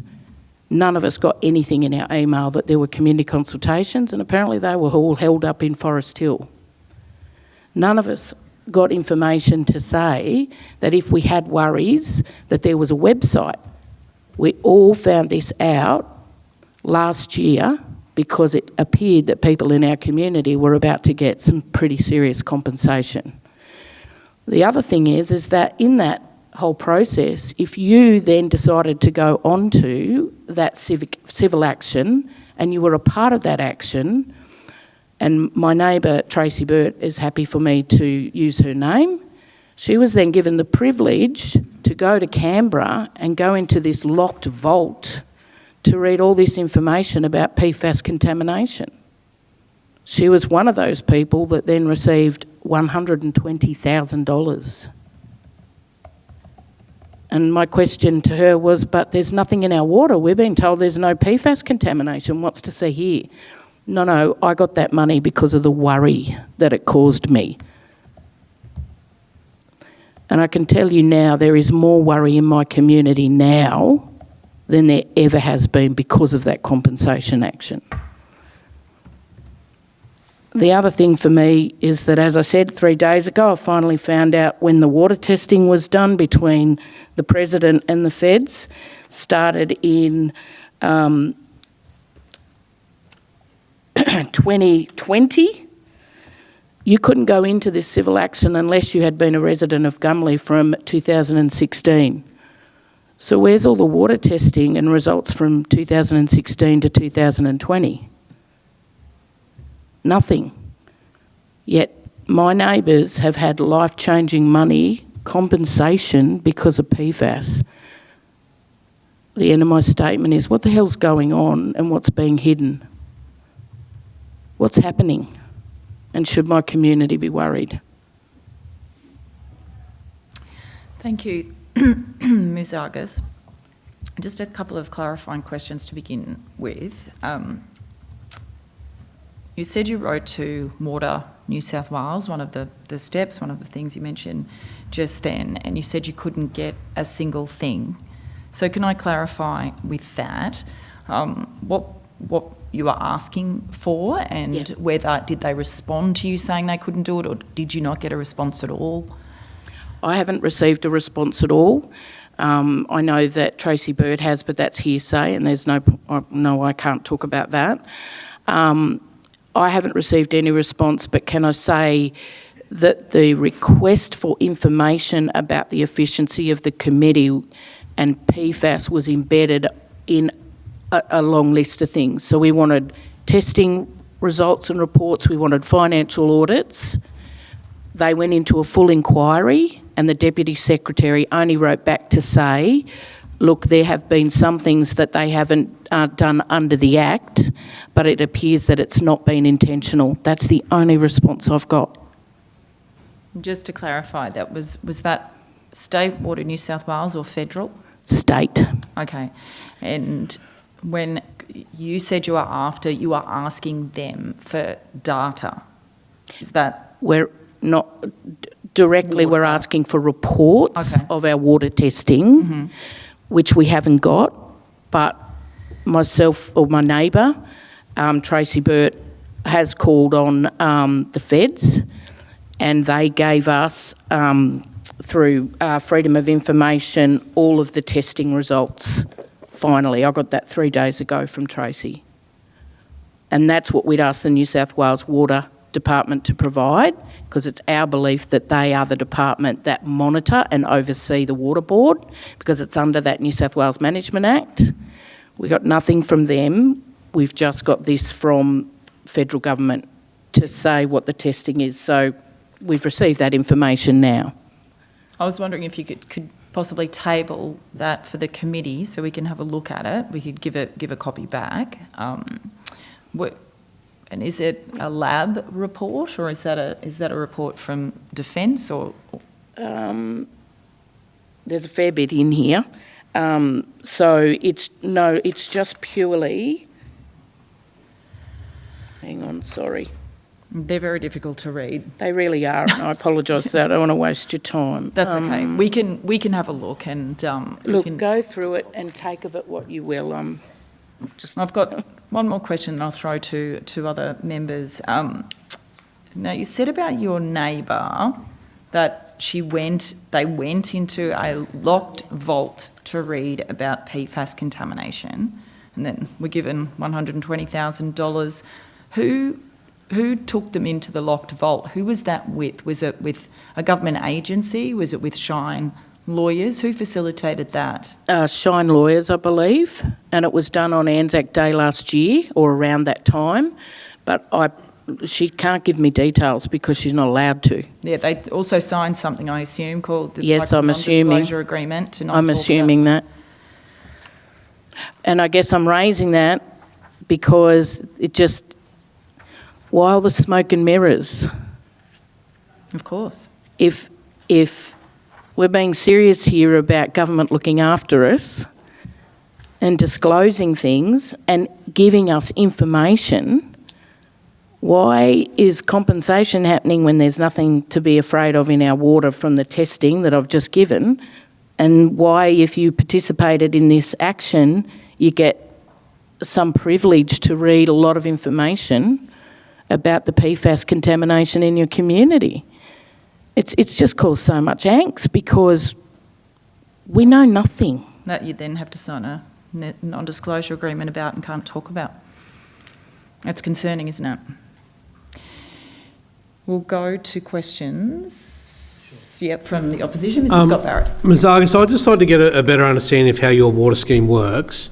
Now, it's run by a committee of volunteers. Correct, that we are supposed to vote on, but a vote hasn't happened for the past 20 years. So that must fall under the responsibility of someone to manage to New South Wales audit Water. that. Okay. Now, that is for stock and domestic and household water, Yes, and it's run from a bore yes, that is fed by the river. yes. Okay. Now, is there testing done on that outside the PFAS concern? Is there regular testing done on the water quality?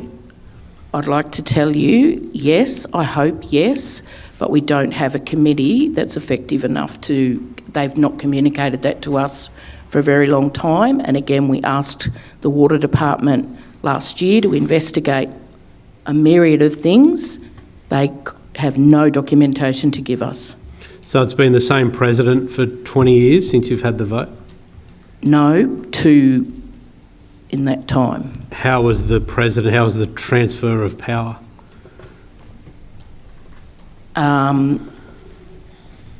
Basically, who wants to be on the water board?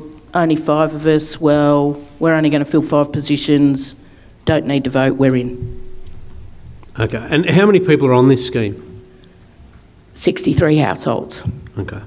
I'm just trying to get a handle on it because we see, obviously testing happens on our larger water facilities. Absolutely. There's going to be some concern about who manages the testing on some of our more local run council ones, and this is another stream of that And look, that is going to need can I to be tell you, there tested. was an occasion when A government official that tests water approached me and said, can you please get your president to return my calls, return my emails, we have to test your water.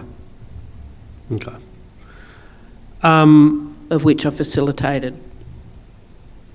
Okay, right, look, that's okay for me for now. Okay, Chair, sorry. Yep. They have to abide by the Act, and there's only one department that can make sure they're abiding by the Act. Sorry, so these would come under a Water Act, Water New South Wales Act? Yes, the Water Management Act of 2018.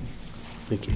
Okay, we've got a question from Government. Yeah, thanks, Chair. Thanks, Ms Arcus. I just wanted to follow up by asking some questions on really the same issue. You said you had some results that you recently got 3 days ago or so. Who was it that did that testing? Was it State Water that did that testing, or was it... The email's gone, so whatever was on that piece of paper, that's who did the testing, and my understanding was it was facilitated from someone in the RAF. Right, so it was Defence that did the hang testing. on. It could be here, sorry. No, that's not on there. It was on that email. So at the moment there's no regular testing being done either by your committee or I can't answer by that State because Water? the committee will not talk to us and tell us that. And I'm sorry I'm in that position, but that's why we've sought support from New South Wales Water. Yeah, where testing's been done in other areas, we heard, for example, evidence when we were in the Blue Mountains at a committee hearing like this where State Water is publishing regular updates on their website about PFAS levels in areas that they're monitoring. Do you think the same sort of thing should be happening in relation to your water source? Oh, absolutely. If we had somewhere to go, and if it does exist, apologies, but I don't know that it exists, but if we were able to access something where we knew the New South Wales Department of Water were making sure this volunteer committee was doing their job and we could go in and go, water testing's great. I had my grandson have a horrendous time on dialysis because of an E. coli poisoning, and he lived with me. We will never ever know. Yeah, and because look, we don't get results even if there's if there E. coli. was an outbreak of bacteria, then Correct. that would probably be happening. Correct. You just want the same thing to happen in relation to PFAS, is that right? Everything. PFAS, absolutely PFAS, because that has caused me a lot of angst, my family. I live in a community, so I'm Donna Argus, live on the corner of Argus and Graham Avenue. Okay, I've got aunties, uncles, very elderly cousins, so I've got the capability to get across my whole community and talk to them. PFAS was a real concern, but by God, it's a concern now when they know that people in our community got life-changing money as compensation. Yeah. Yet we're being told, nothing to see here. And that's the second area I just wanted to ask you some questions about. So you mentioned an amount, I think it was $100,000 of life-changing compensation, but you're saying you don't know why people have got that compensation. No. You keep being told there's nothing wrong, there's no PFAS in the water. Yes. Why is it you can't find out why they've got compensation? Have these people signed non-disclosure agreements? Are they prohibited from telling you, or No. they just won't tell you? No, I think the reason I know why one person, and I can use her name because I've got her permission, is because she was happy to talk to me about the process from start to finish. Okay, she told me that she got that compensation because of the worry that the PFAS contamination would have caused her. The community is very closed-mouthed, except for two others who I know also got that money, one being the president on the water board and another a water board committee member. So what you're looking for really is more transparency. Correct. So that if people are being given compensation, the community should know About why it. and what it's about. That's Is that right. And do we actually, if we could get facts, we could stop rumours going around in community. Like one of the rumours is if you buy a house on Governor's Hill, the real estate agent told a friend of mine who bought up there that you've got to build up your veggie patch because there's PFAS in the ground up there. Now, Governor's Hill, me and the village, it's all You're on a low level. rumour. It's all in, you know. Can And someone who give do us some you facts think- here? Who do you think is best placed to manage that, to be the reliable source of truthful information in relation to that? Do you think it's the Defence Department, or should it be State Water or a New South Wales government agency? What's your I view feel about very that? strongly about this. It's the New South Wales Water Government, New South Wales Government. I don't know, I think they're DPI now. They changed their names so many times. That New South Wales Water Department, in my view, has a responsibility because there is a model, and a recent model they're trying to transition us now into a corporation. They're heavily involved in making sure that that model works well across the board, infrastructure, finance, etc. Water testing, PFAS, they should be the ones making sure that the committee, one, is effective, two, is even in place. We've got people that are claiming they're on the committee, no one's ever voted them on, and not taken for granted that, oh, it's just this volunteer committee, oh, it's community, you know. Be frank with us, get on the ground with us, you know. Door knock and make sure that people know what the facts are. Don't say, oh, I get to tick a box now because we've communicated with the President of a so-called committee that nobody knows the effectiveness of. You're playing with people's lives. We drink this water. So why aren't you making sure that it is tested and that we are getting the thorough results? I shouldn't have to get those results 3 days ago from a neighbour who did a freedom of information with a government department because she was lucky enough to get $100,000. It's ridiculous. It's a bloody disgrace. Thanks. One quick one. Yeah, Thank Mr. you. Sorry, Donnelly. Chair. Thank you, Chair. Thank you very much for coming along, and I can well appreciate the anxiety and the uncertainty this is obviously causing yourself and the community. Can I just ask you this? I may have misheard you. Correct me if I'm wrong, but I thought that you said, in response to an earlier answer, that you facilitated contact with the President. Yeah. Could you please elucidate on that? Just give us the Yeah. timetable and who was involved and what came of that. Oh, look, I should have written the time down. I didn't think it was a relevant matter. just But what roughly. happened was, so I actually worked for the state government myself. Yeah. Are we talking about calendar year 2025 or? What, Sorry? what, No, roughly? it was could have been 2023. No, okay, that's fine. Just continue, Yep. that's fine, yep. And so through my work, I'm connected with the New South Wales Health. Yep. And there is a person there that does the water testing, and that person approached me in a meeting and said, I am really, really struggling in getting your President to answer my calls, to respond to me in email. He has said to me, we are just volunteers, stop harassing me. You can test the water when I'm good and ready. May I ask you this question, that with respect to the, sorry, taking a bit of extra time, with respect to, I think you said the five people who are on this voluntary committee, are the names of those 5 people, including the President, in the public domain? That's actually known? In other words, it's not a state secret, presumably. It's not supposed to be, but because the New South Wales government do not follow up on monitoring that, nobody has any clue. I mean, the last election was 20 years ago. Indeed. And then that's supposed to be given to the department. Yes. And then the department make that public. Yes. But in terms of how this should be operating, Yes. and with your knowledge of these voluntary committees and the structure and how they're meant to operate, are the members of the voluntary committee meant to have their names known in the community? That's yes. Well, can I ask you this, and please, through your chair, you might say this is unwise, but if that is so, what would be the problem here today in mentioning the name of the person who is, we understand, the President? Now, you may say that's best I not guess because raised.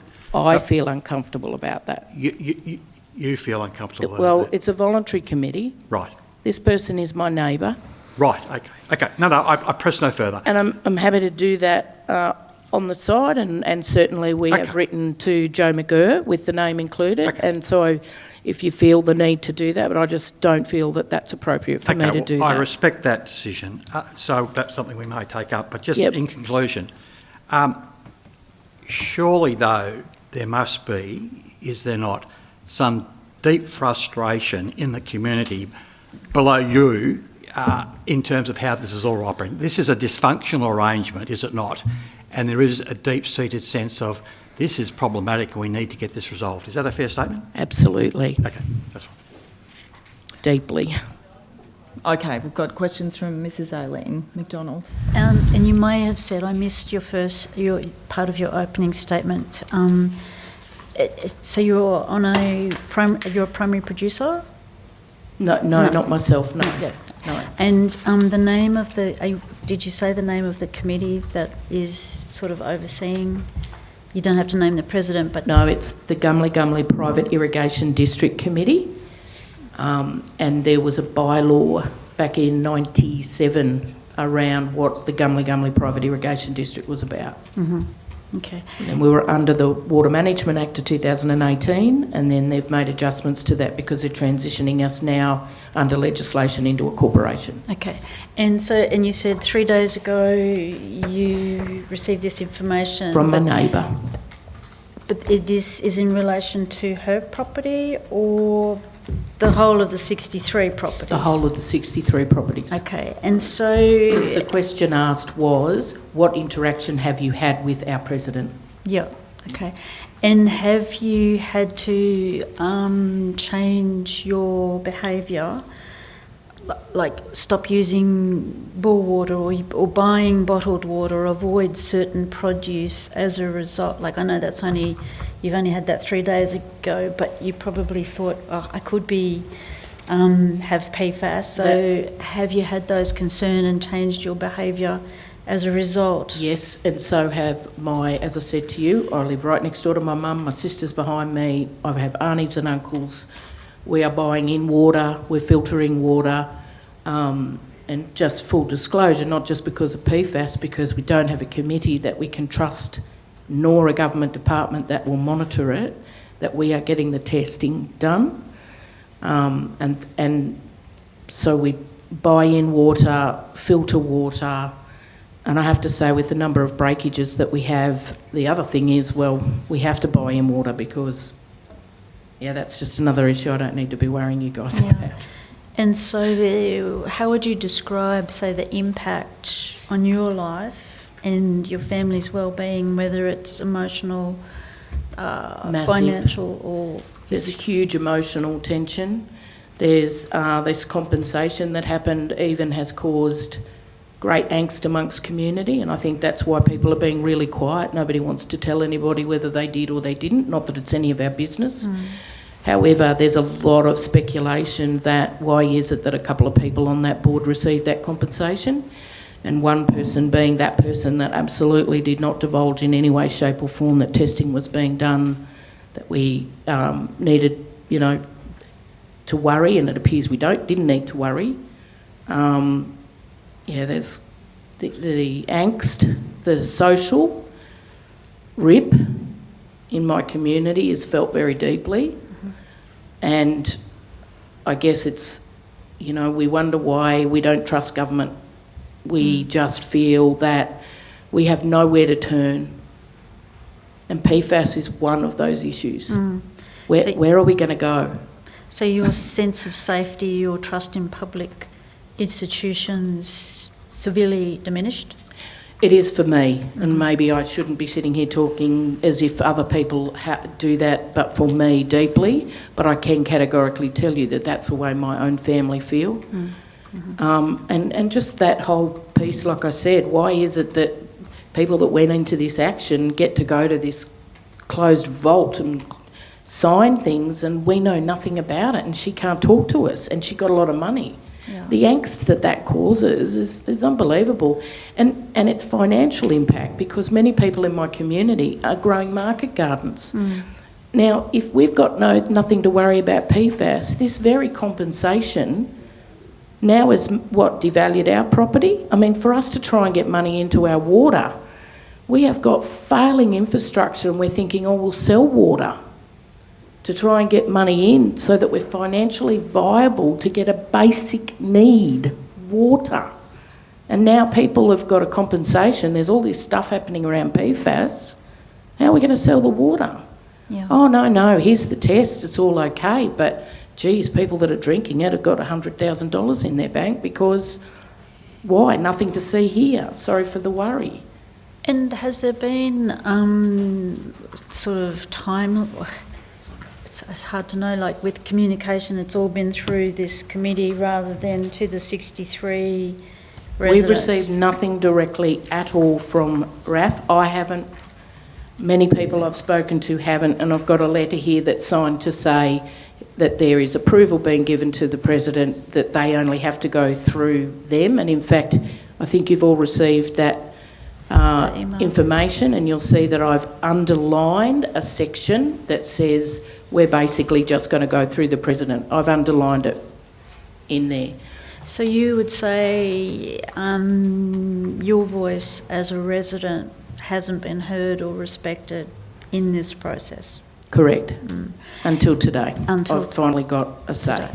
And the communication, do you believe, has been reactive or proactive?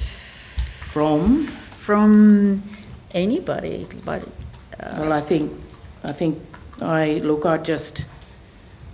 when I read all of this, I think the communication has been purely to tick a box and hope for the best and to get rid of the whole issue. And to me, it doesn't appear that, apart from the committee, that residents were afforded the opportunity to ask questions or Correct. provide feedback. They ran community consultations in Forest Hill, but nothing for us at all. Mm-hmm. So, looking ahead, what do you think should happen to address the issue effectively from your point of view? We need a strong committee. We need support from New South Wales Government to get a strong committee in. We also need to have the assurance of our safety and the confidence of that committee with an overarching government department. Even in this corporation state, I mean, I have to say that even the government pushing for corporation is to distance themselves again even further from private irrigation districts. If we have a PFAS issue again and New South Wales Government keeps pushing and pushing away, how do we know that we are getting the right information? Mm-hmm. And I would like to see that strong committee be made to report, as they should under the Act, financial reports and all testing done of all our drinking water. Okay, so if I could ask, what message would you like this committee, or maybe what kind of recommendation would you like this committee to take back to the New South Wales Government on behalf of the community that you're here today? I think I've said it a few times. Yep. I would like very clearly the New South Wales Government to take community seriously and understand that water is such a critical part of our community. It's a social issue, it's a financial issue, okay? And I want them to take seriously, this is a utility that you make Riverina Water and every other utility jump through hoops, yet you don't give a damn what's going on for us in our community. This is our drinking water. We actually went and met with Riverina Water and said, look, can you take us over? They said it would cost us between $30,000 and $50,000 a household and we would have to foot the bill. I want that government to know that that is not achievable.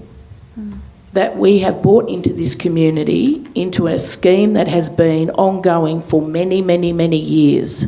And for many, many years, the New South Wales government have failed to make sure that this community has got that essential asset, and that there has been due diligence and a committee that has looked after us. We are in a lot of trouble financially now, and this PFAS issue just highlights all the weaknesses.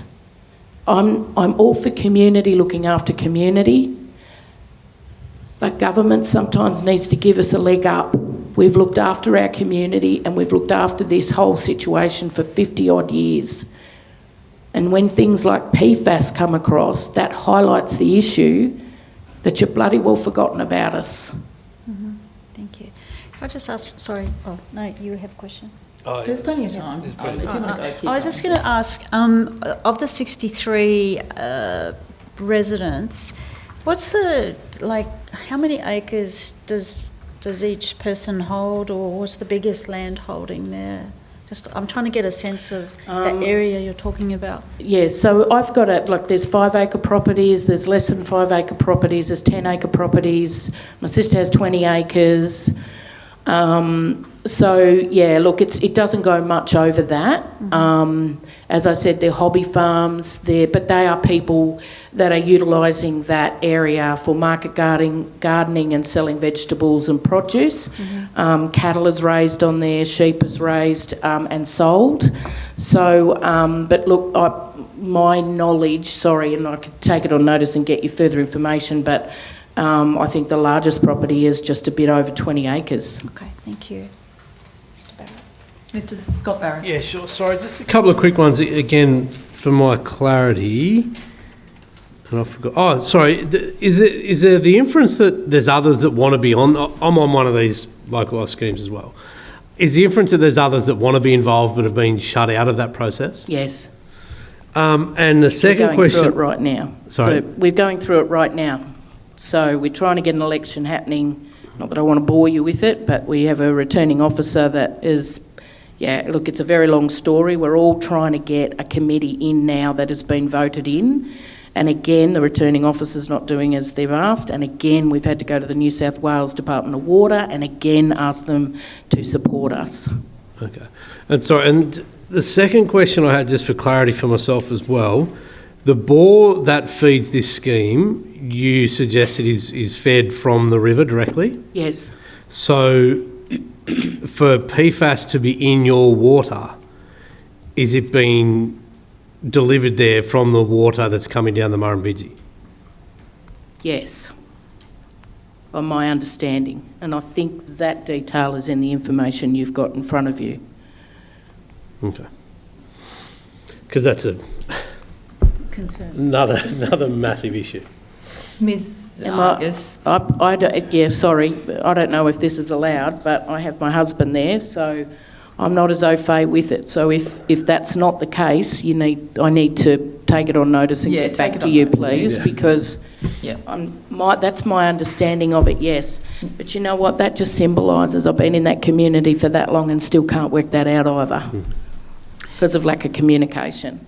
So, Ms. Argus, can I ask in terms of the compensation, just having a look at the documentation that you provided to the committee and just trying to think of whether there's I haven't got mine back. That's by okay, the you way, don't. so. It's just a question about, so the people that you know that have been provided compensation, do they live within, like, the PFAS management area, for example, compared to the PFAS monitoring area? You know, the difference in defences, I'm sure you do. Yeah, there was a map there that showed that. Right. Is there any difference like that to justify why one household would be offered something and another wouldn't, that you can determine? I would have no clue. I think I would have had to be part of the action for me to understand that, but I am aware that Tracy had to put in the value of her property and that sum was based on the value of her property. Yeah. Okay. But I can't answer that because I wasn't part of the action. Yeah, okay. Do you know are there any other independent IIOs, basically the irrigation organisations? Are you aware of any others, like in New South Wales, that are dealing with similar situations? Would you have that knowledge? No. Yeah. And do most of the people that are part of the community in Gumley, like, do most of the people feel the same way that you are feeling today? Frustrated at the lack of support, frustrated at the committee and the way in which it's being Yes, absolutely. managed, or not?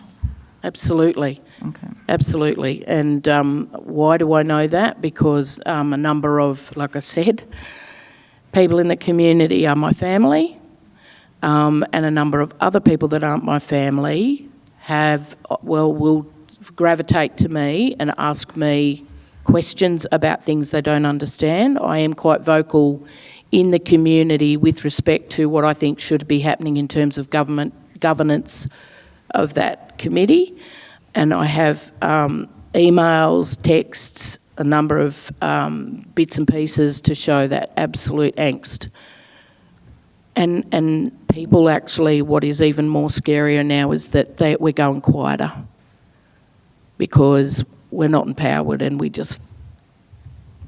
what more can you do? We've gone to government officials, we've asked for help, we get nothing. And are you aware of any independent water testing that's been conducted? Has anybody? No. Yeah. No, none at all. Okay. All right. I think I've asked most questions that I need to. Okay. Okay, yeah, Mr. Barrett, go for it. Who do you want, and I sort of tried to ask this question before, but who do you want to hear from? Who would you like a flyer in your letterbox that says either A, the water's safe to drink, or the water's at this level? Who do you trust to provide that information to you? At this very moment, New South Wales Government. Mm-hmm. Okay. And I'm not really sure what you're trying to get from me, but we don't have anybody in place that I can trust would be able to give me the right information to assure my safety and assure that the right things that are supposed to be done for my safety is being done. I don't have that in my community, and I would imagine many of us are hoping for the best, and that's why we're making representation to the New South Wales Water Department to say help us. Could you just expand on what you mean by safety? Well, PFAS, Yeah. E. coli in our water. I mean, this isn't my area, but I, don't get the luxury like most residents do in Wagga Wagga of knowing that there is a utility that is working their guts out to make sure that potable water, we don't have potable water, we've accepted that. Well, we have to, got no choice. Who else can, even if it could be the health department, to go back to your earlier question, sir. If they reported directly to us, then I'd feel confident that the testing is, one, being done, the testing is being done of the right stuff that we need to be worried about, and that we're getting the reports. I did want to ask about the local health district as well, whether there's been any communication with it's Riverina, isn't it? Yeah. Whether there's been any communication with local... Yes. Yes? I have, and I guess that's why, as I said to you earlier, I facilitated where I connected with the President and I said, can you please contact the health department? You've got to test our water. I've got that even in email, and I've got his emails that have said, no, I'm just a volunteer. You can't make me do anything. Okay. Yep. Okay, all right, at that, with those last few questions, we are out of time. Miss Argus, can I just thank you very much for making yourself available and obviously Thank being you. a champion for your community and being their voice today. I'm sure they really appreciate it, so thank you, and we'll see what the committee can do. Thanks for Thank your you so time. much. Thanks. Thank you. I need a chance to answer that man's question properly if I could.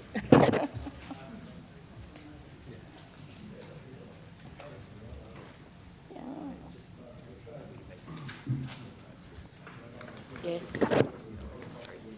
Yes, that's right. TRAC. We don't have a break, do we? No, we've just got... Yeah.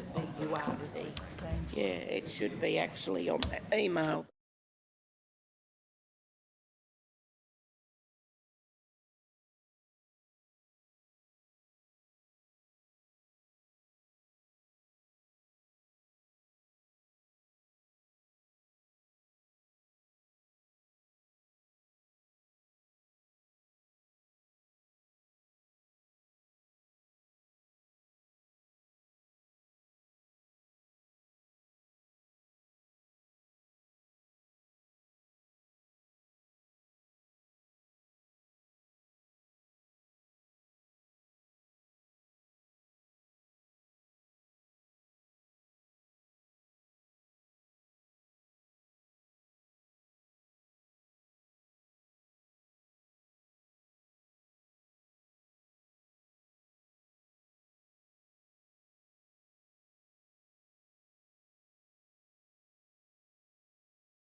Okay, welcome. We'll get our next session started by getting you all sworn in.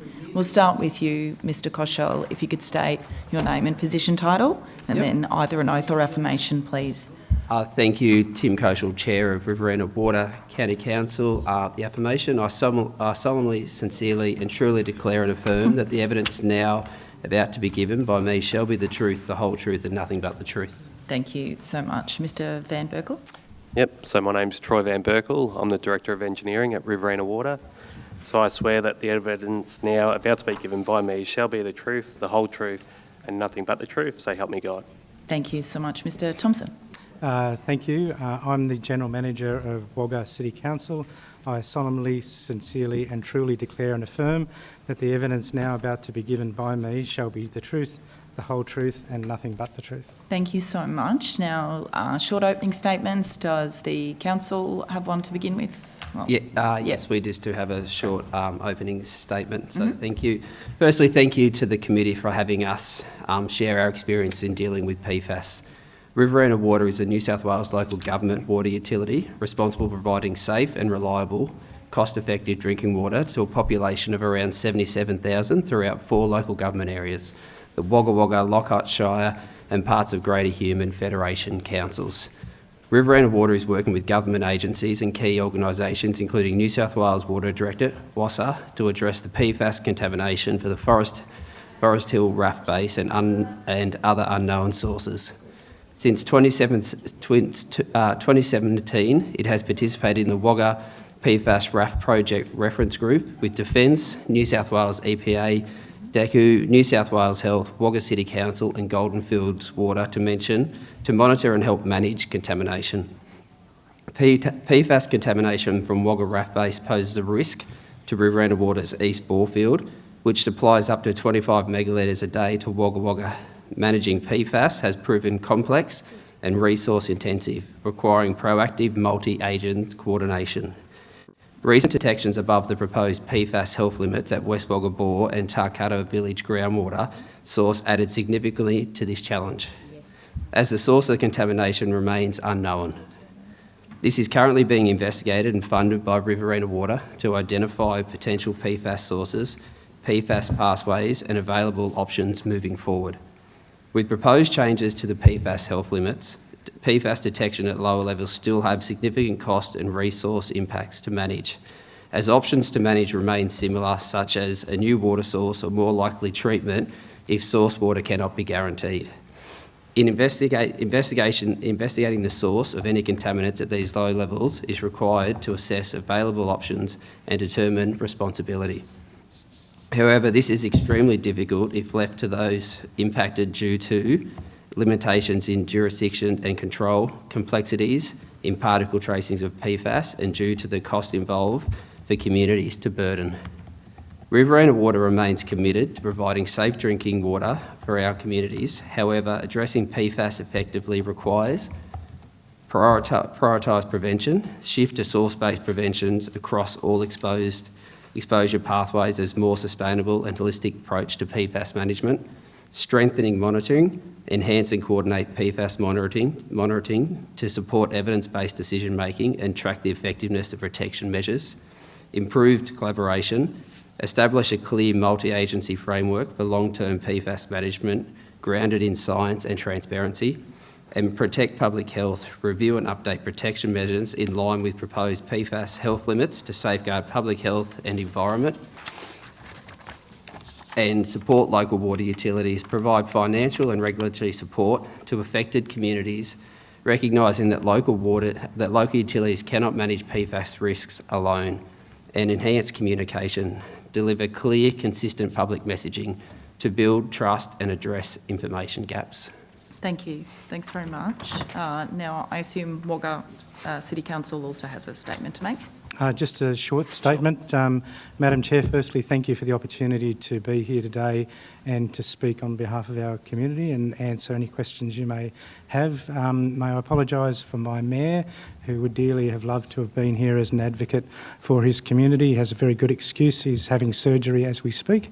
In terms of seeing us in context, The gentleman to my right with Riverina Water, which is a specific purpose county council charged with the responsibility of sourcing, treating and then reticulating potable water, not just to our local government area but to a number of local government areas that surround us.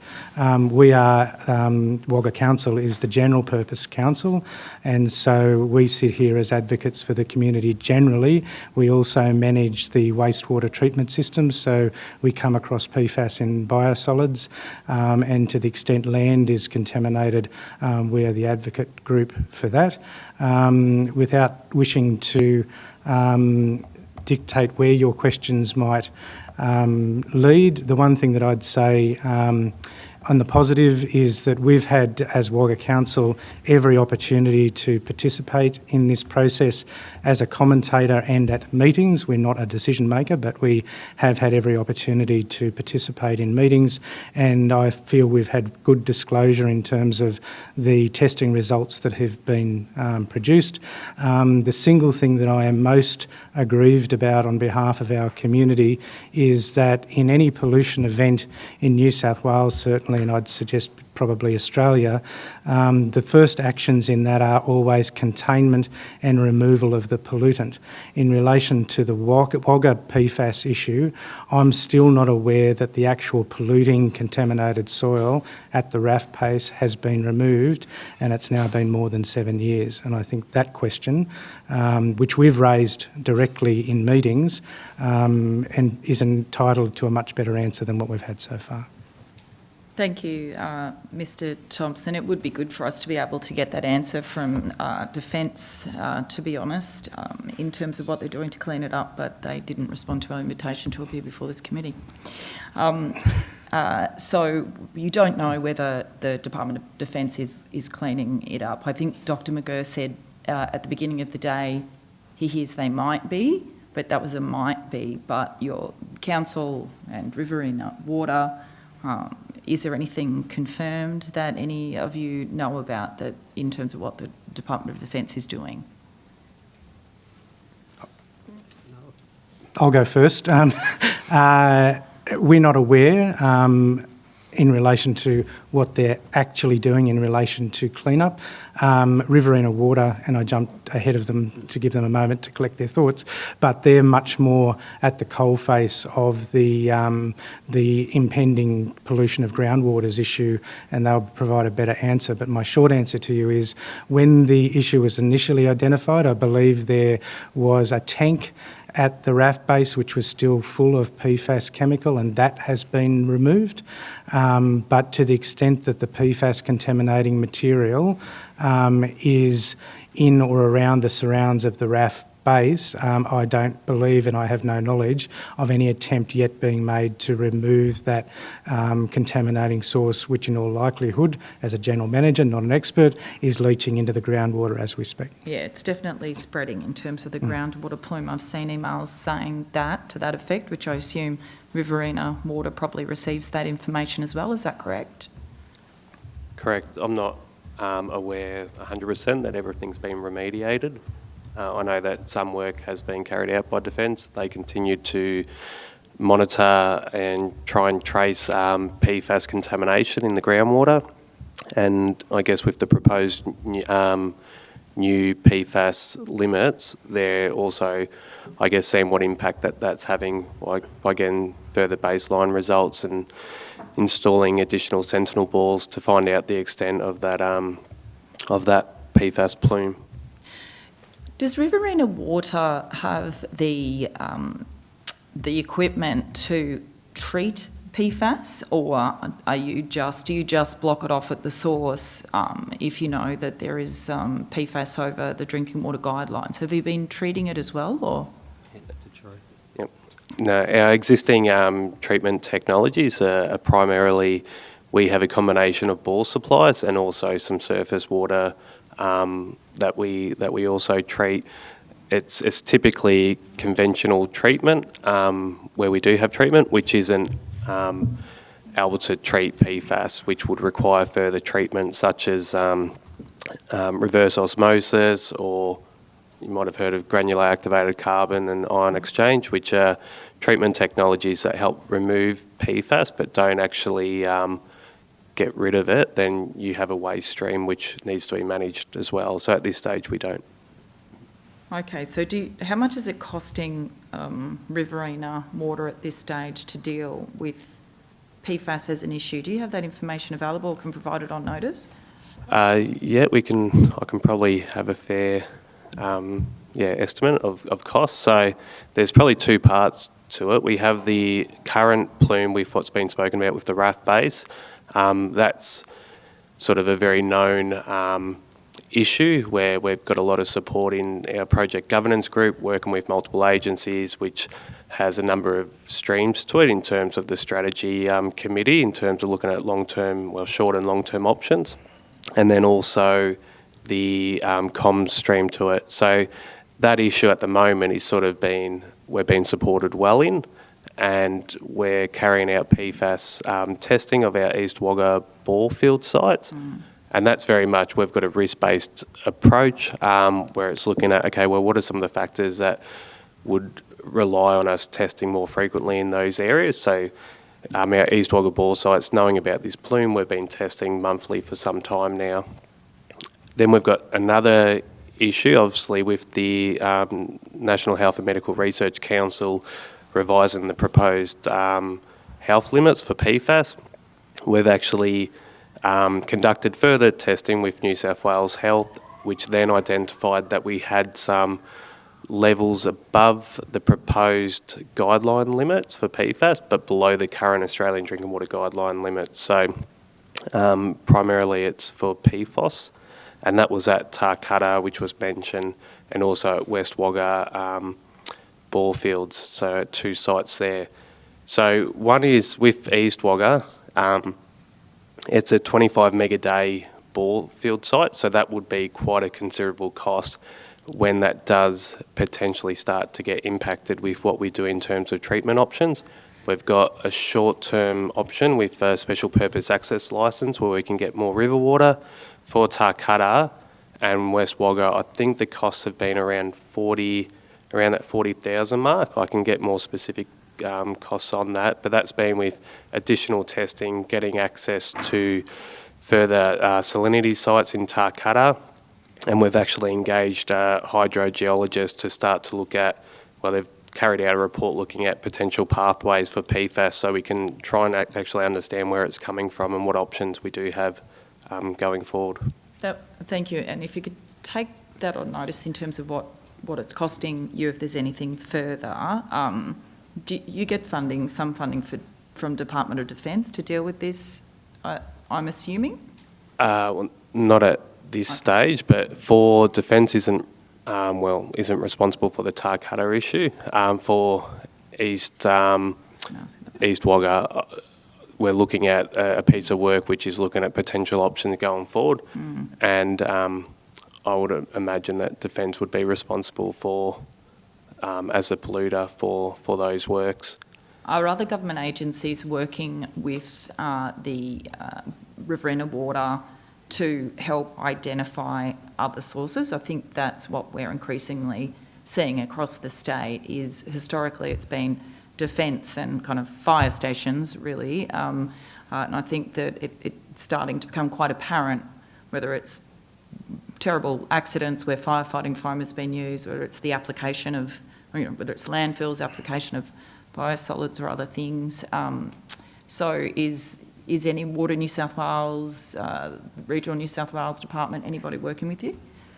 I think in, like what you alluded to, when it's a known situation, it's much more structured and easier in the approach. I think with the tightening limits, which have been, or proposed tightening limits, which are significantly lower, we're going to see a lot more of the situations where this occurs, and I think it's a little bit too organic at the moment, where I think at Riv Water we're quite lucky with some of the technical expertise we have in-house, but for a lot of other local water utilities this would be quite a significant issue, and we definitely need more support with an issue like Tarcutta, where we're trying to investigate potential sources, and often it's outside of our jurisdiction or what control we actually have. So we do have support. I think it's just more when we ask for it. We've got Deku and Jane Shepherd who provide a lot of support, but I think there can be more from other agencies to look at, okay, with these tightening limits, that's still considered contamination. Just because previously it wasn't considered contamination, it is considered contamination now when it's affecting drinking water. And then how we best come to that solution is always when it's a collaborative approach and people are clear on responsibilities and working together to provide consistent messaging to communities, because I think it's a pretty emotionally charged issue. And if it's not driven through facts and a coordinated, consistent message, it leaves, you know, our communities pretty unsure, and other communities with just getting sort of a reactive approach to the situation. Thank you. My last question to Mr Thompson, I'll throw to other members. Mr Thompson, has there been any health studies, anything offered by, whether it's the health department, universities, anything into Wagga residents, particularly those residents that live, you know, closer, if you like, to the contamination area? Has there been anything offered, anything undertaken, blood studies or other studies of, you know, the extent of diseases or health condition or what have you? Not to my knowledge, Madam Chair. Okay, thank you. Mrs Aileen McDonald. And I'll go to you and to Mr Thompson. Has the council consulted with Aboriginal residents or local land councils about the impact of PFAS on country and water sources or traditional practices? No, we haven't consulted, but in the engagement between government and stakeholder groups, we are a stakeholder rather than someone who is actually undertaking the consultation. That comes from the Department of Defence. Okay. And are there groups in the community, such as, say, primary producers, relying, and we did hear from a witness before, relying on bore water that require additional support? Again, not to my knowledge, but that's not a sphere that, as a local government authority, we actively regulate. We're not a water authority for raw water either, and no one's asked us to advocate on that particular issue. And has council, has the PFAS contamination influenced how you now approach land use planning, rezoning, or an environmental assessment? It has in relation to Forest Hills, where the RAF base is located. So we do take the understanding that the stormwater channels in that area have PFAS contamination into account in relation to planning decisions, and we have refused applications on the basis of that in the past. I'm not sure about currently. One of the biggest impacts on our decision making in that area is that the wastewater stream from the base is received by us at our Forest Hills sewage treatment plant. That treatment plant has two parallel systems. One of those, so a series of treatment ponds in parallel.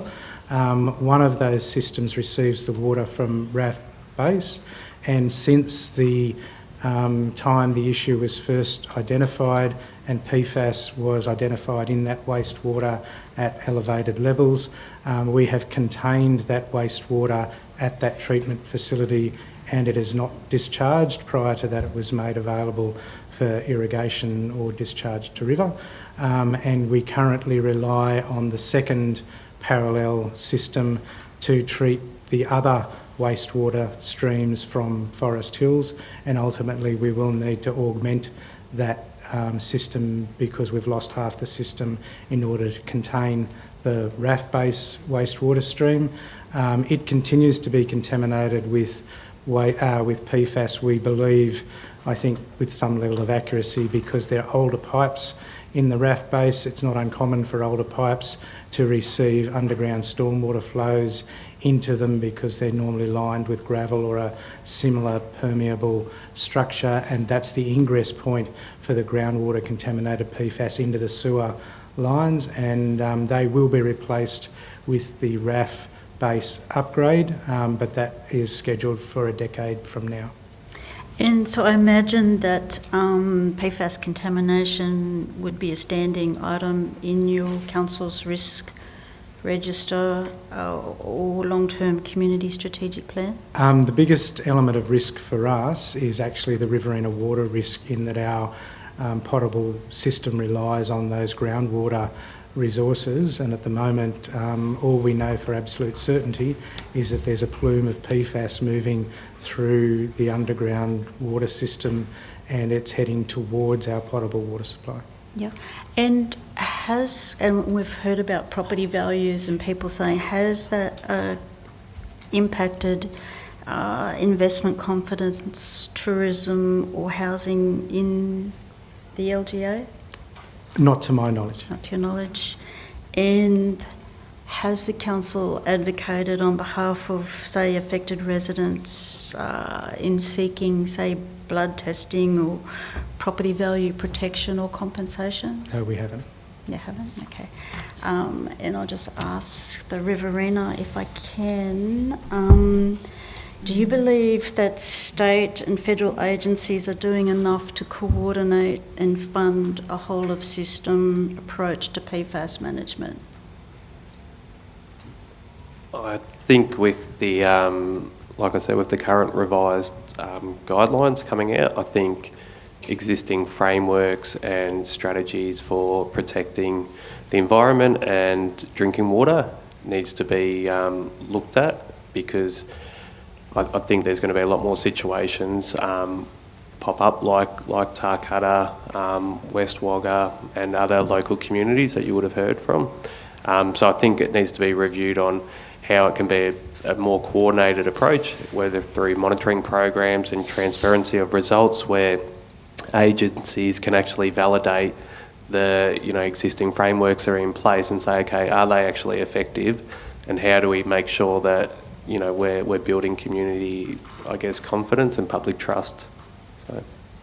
And should, say, local water utilities be held financially responsible for PFAS monitoring and treatment, even though the contamination is historical and outside your control?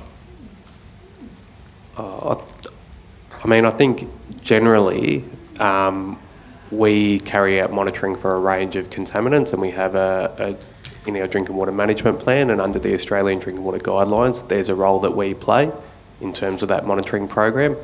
I think anything above and beyond in terms of coming up with new technologies which are quite expensive, far above conventional treatment, I don't think local water authorities and their communities should bear the cost, but rather it should be looking at the polluters and then focusing on how we have, more thorough source protection across not just water, but a range of areas where PFAS can actually impact human and environmental health.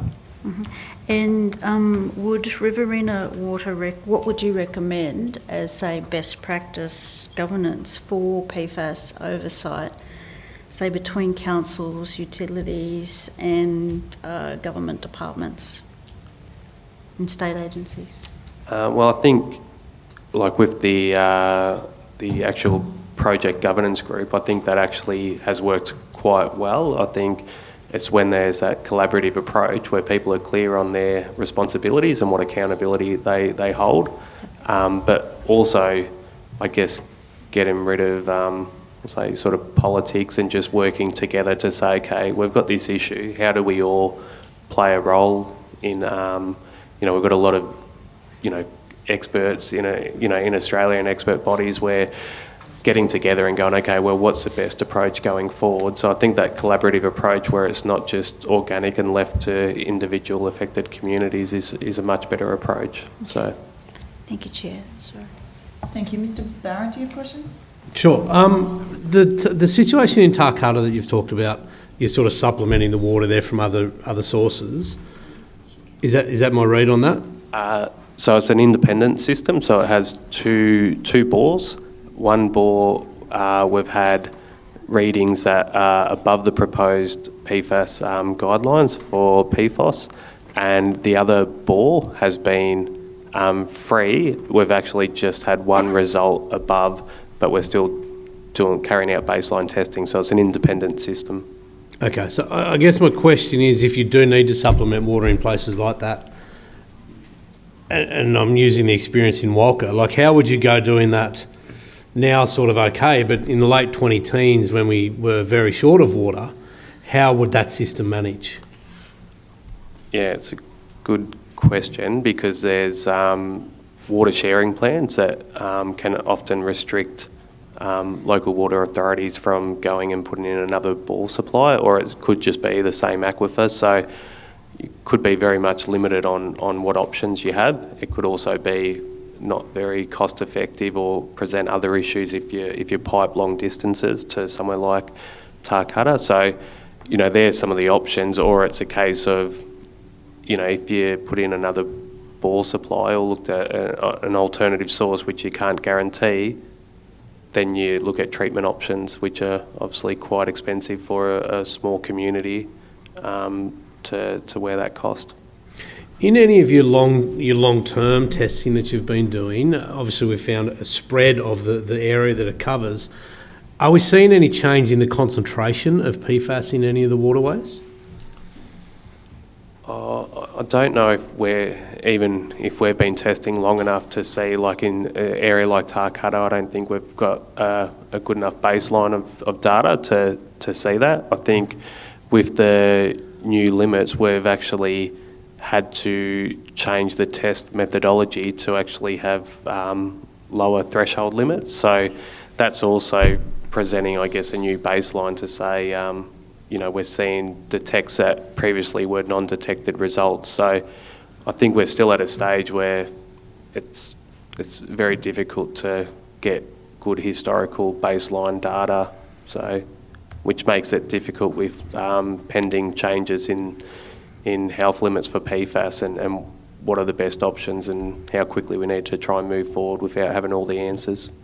And how quickly are we moving ahead with our knowledge in this space? Like 10, 15 years ago, were we talking about PFAS at all? And are we learning quick enough? Is there enough work going on to understand the issue? I think it's been spoken about and talked about for a long time. I think the last few years there's probably been a rapid increase in testing, and it's probably been a little bit too reactive, but it's, you know, like anything, we do it on a risk-based approach. So where there's, you know, we don't test for absolutely everything. We say, okay, well, what are the factors? And that's under the Australian Drinking Water Guidelines. So historically, there's been not a lot of reasons to test in some of these more remote areas, while we've been testing in places like Wagga because of some of the more known risks around there. So I think it is going in the right direction, and knowledge is, you know, definitely increasing, but it's just making sure that the solutions that we come up with as, you know, across the board are the right ones, which I think, you know, looking at the end rather than the start is definitely not the right approach, because it's far more costly and far less effective that you still got to actually deal with the waste stream and treat it again through, you know, biochar, or, you know, you don't want to end up in biosolids and we can't reuse those. Yeah. Slight change of tack, Mr. Thompson, if I can. We've heard a bit, and actually quite honestly seen a bit of the anxiety that this is causing in this community and other communities throughout this. What do you need from government to help sort of quell that anxiety to, again, I don't want to dismiss it, but provide that assurance, the safety, the calm that is needed from state government? That's a good question. I think there are two probably separate issues here. One is the sources of PFAS, which are unrelated to the defence bases in Wagga, and I think the community would benefit from unequivocal research or health advice, which puts a limit on if PFAS is at this level, you should not be concerned, and if the level that statement is true at is 0, then that should be the statement. I suspect it's probably not 0, it's probably got a number next to it, it's just a very low number. And I think that would give the community some comfort in relation to the general PFAS issue. In relation to the contamination of the groundwater from the RAF base, and to a much lesser extent Kapuka, which is a different site, different mechanism. At the moment, I don't think the community has any grounds whatsoever to have comfort from that, because as we sit here right now, as I said in the introduction, we have a known contaminant discharging a plume of PFAS into a significant groundwater resource in the Riverina, and there doesn't seem to be any answer to what will be done about that. We're at the moment simply watching that plume move in the test results. I'm not sure if you're aware, but one of the initiatives was to set up two monitoring bores for early detection, so canary bores, and both of those tested positive when they had installed them. So it's akin to putting the canary into the mine and pulling it out dead in the cage, and that happened twice. What ultimately was found to be the case is that they didn't flush the bore, I think, properly, and that the test results were not reliable. But nevertheless, you've had these two incidents where these two bores have been put in for detecting in the long-term future when the plume gets to that point, and you get that quite alarming result, and yet we don't have an answer to that. And I have raised, I think it was 2 years ago now at one of the meetings, that Defence have had carriage of how this issue is being addressed for 6 years, and we still have the soil contaminated in the ground and nothing is moving. Isn't it time that as government agencies, and we're all sitting around the table, take charge of this decision and actually remove it from Defence and actually start setting some KPIs on what we expect them to achieve? And the answer I got to that question was that no New South Wales government agency has the power to direct Defence in relation to this issue, and I assume that to be true. I marry that to the communication I got on the 8th of April 2025, where Defence has declined to even appear in front of this inquiry. And from an Australian perspective, that's fairly alarming. You've got an entity that is responsible for a dramatic pollutant that's about to have an extraordinary impact on a regional community, and they're not answerable to the New South Wales State Government, and they're not answerable to New South Wales State Government agencies charged with securing the health and security of its people. That can't be good enough, and if you could address that answer, I would be very much grateful. Thank you, Mr Thompson. Well said. We're going to go to questions from Mr Donnelly now. I think our response would be hear to that last statement. I speak on behalf of myself, not the whole committee, but I think we're in vigorous agreement. First of all, thank you, gentlemen, for coming along, and please pass on our best wishes to Mayor Tout from your surgery. I hope he has a rapid recovery. And thanks for the work your respective organisations are doing. I've just got something I'll read to you. There's no names or pack drill here, but it's just a piece of correspondence, just some email correspondence. It's a response back, and the email address is pfas.coms@defence.gov.au. So it's a piece of email coming back. And it's coming back, and it's in terms of who it's back to, or who it's from sending this, is a person in the position of PFAS Communications, PFAS Investigation and Management Branch / Infrastructure Division, Security and Estate Group, Department of Defence. And it's an example of a response back to someone, I won't name, in regards to an query, which sort of makes me wonder, thinking out loud rhetorically, how serious is the Australian Department of Defence, the ADF, really taking some of these very significant matters? Now, in terms of your respective organisations' engagement with the Australian Department of Defence, or the Australian Defence Force, specifically Australian Department of Defence. Who is your line of contact with? I mean, is it at a level of some meaningful height to push out a request for information and have it come back? Or do you just send it off to some behemoth called the ADF and just hope someone reads it and sends it back? Half tongue-in-cheek that question, but who are you able to contact and engage with? So for Riverina Water, as part of the project governance group, we've got members of Defence who are on that group, and my understanding is that they're at director level. So we've got contacts who we can readily contact in relation to issues and updates.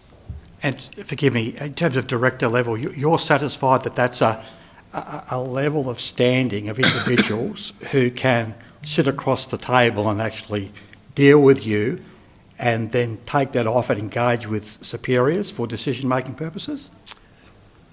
I believe so, yep. Okay, no, that's good to know. Because my great fear, and I've seen these before, is they're going off to some email address, and I do wonder, with great respect to the individuals who are at the other end, their sort of capacity to really provide detailed responses.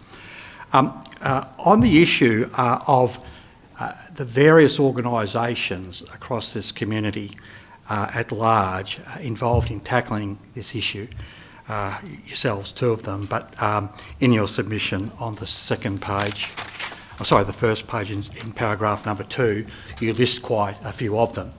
And Dr McGurr, who gave some evidence this morning, as you're aware, even had some additional ones. It strikes me that's quite a complex tapestry of organisations from the local government level through to state to Commonwealth. I'm still curious to find out how you appear to be extracting some reasonably, what appears to me, good level of cooperation and working across both laterally and vertically these organisations to prosecute the issues that need to be prosecuted to deal with this issue. Because if I can compare it without naming any specific other parts of the state, haven't seen, at least in my opinion, the same level of strategy and organisation running both vertically and horizontally. I'm wondering if you'd like to care about how you've come to this, what appears to be reasonably competent way of working both up and down. So I think in 2017 there was a project reference group that was already established. So we're quite fortunate that when those monitoring bores where there was a positive detect and it was escalated up, we already had some of those key contacts where we could establish that group relatively quickly. Probably quite lucky in the organisation that we have some long-standing members who are quite across PFAS contamination and some of the issues, so they were able to enact that pretty quickly. I think we've got someone, I mentioned before, Jane Shepherd from DECU, who I think has played a big role in that as well, in helping send up some of the terms of reference, having both clear groups for strategy and looking at options going forward, and there's a piece of work that is being looked at the moment, and then a comms group. So it's definitely not perfect, and I think some of the changes in with National Health and Medical Research Council with the updated Australian Drinking Water Guideline limits have sort of put some of that work on the back foot, because waiting to see sort of what, I guess, the impact, what sort of timeframes are we talking about.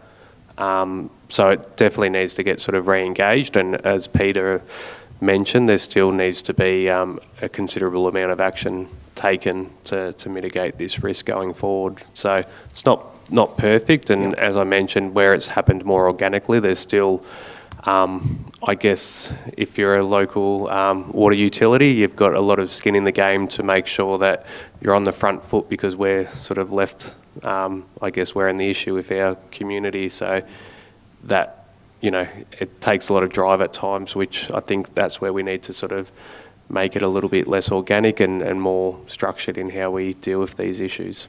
So just, if you don't mind me just circling back, Yep. that individual you mentioned, what department was she from? DECU. And she, in effect, brought to you for consideration an operating model that was being proposed as one to enable this better communication and engagement with the community. Is that what you're saying? Yeah, I think it was already established, but Okay. one of our, I guess, experts, one of our manager of operations in the stands there, Jason, he reached out to our regulator in DECU and basically helped fast track this and get on the front foot with the issue. And then our CEO proactively went out to the community and really, even though we didn't have all the answers, tried to sort of bring, I guess, communities along for the journey, which is something that I think has worked really well with trying to provide updates when we do get new information. And one final question, if I may, Chair.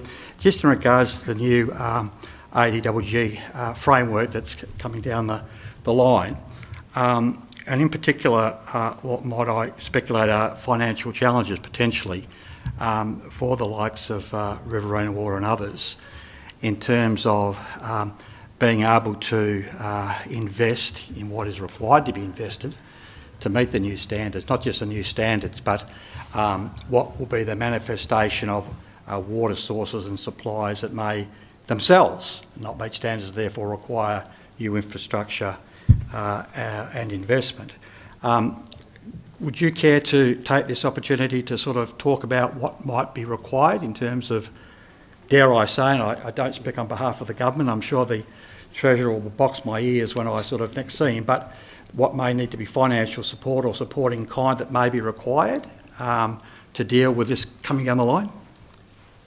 So for some of those smaller systems, just sort of off the top of my head, if we looked at treatment options for a 1 mega day sort of plan and looked at whether it's reverse osmosis or some other technology, we could be looking at in the vicinity of, and this is just high level without any, Sure. but you know, it could be $2 to $4 million if you look at some of the technology that is around, which is a lot for for a small community. In terms of the East Wagga bore fields and some of the impacts, that's a 25 mega day system. So it's not just about treating it. We can't just move that resource to the river because that's been in our long-term planning. That's for growth. So any extra water that we need will come from the Murrumbidgee to actually facilitate growth in the future. So if we lost a bore supply, it's considerable cost, which is a lot. So I think with any changes in regulations across the board with Australian drinking water guidelines, whether it's health-based targets or whether it's PFAS now, I think having a broad understanding across the state and Australia about the regulatory impact statement and what's it going to cost, but then what are the benefits of that as well, because we are talking some extremely low levels, and it's, I think, a wise thing so we're all on the same page with what that looks like going forward and then what roles we all play. Thank you for evidence. Mr Thompson, excuse me, you said at the beginning that about biosolids, you said that I think you said something about you advocate when land is contaminated with biosolids, is that correct? No, I said that Riverina Water are responsible for treating the raw water for a potable water supply. Where we fit into the equation as a local government authority is we accept the wastewater, we treat the wastewater, and PFAS is often a contaminant in the biosolids, which are currently land applied. Yes, so, and how do you know what level of contamination that is? That's just something that's known? Yeah, we measure that in the biosolids, or our contractor measures that in the biosolids before they are disposed of, and there are limits above which it can't be land applied in agriculture, so it's a risk management tool to make sure that if it does appear at all, the levels of PFAS in that biosolid material is below the level that can be land applied. What happens when it's tested and it's over? We would probably take that to the landfill. That's not happened yet, but because our landfill has leachate barriers in place, I imagine that would be the contingency for that, but at the moment the levels in the biosolids are well below the limits that can be land applied. Okay, we could go on, but we're out of time. That is the end, unless anybody has any burning questions. Okay, thank you so much for appearing today. We really appreciate your evidence. If committee members have anything further, the Secretariat will be in touch in relation to supplementary questions, but thank you. Thank you to the committee for the Evidence. opportunity. Thanks, everyone. That is the end of our hearing today in Wagga. Thank you.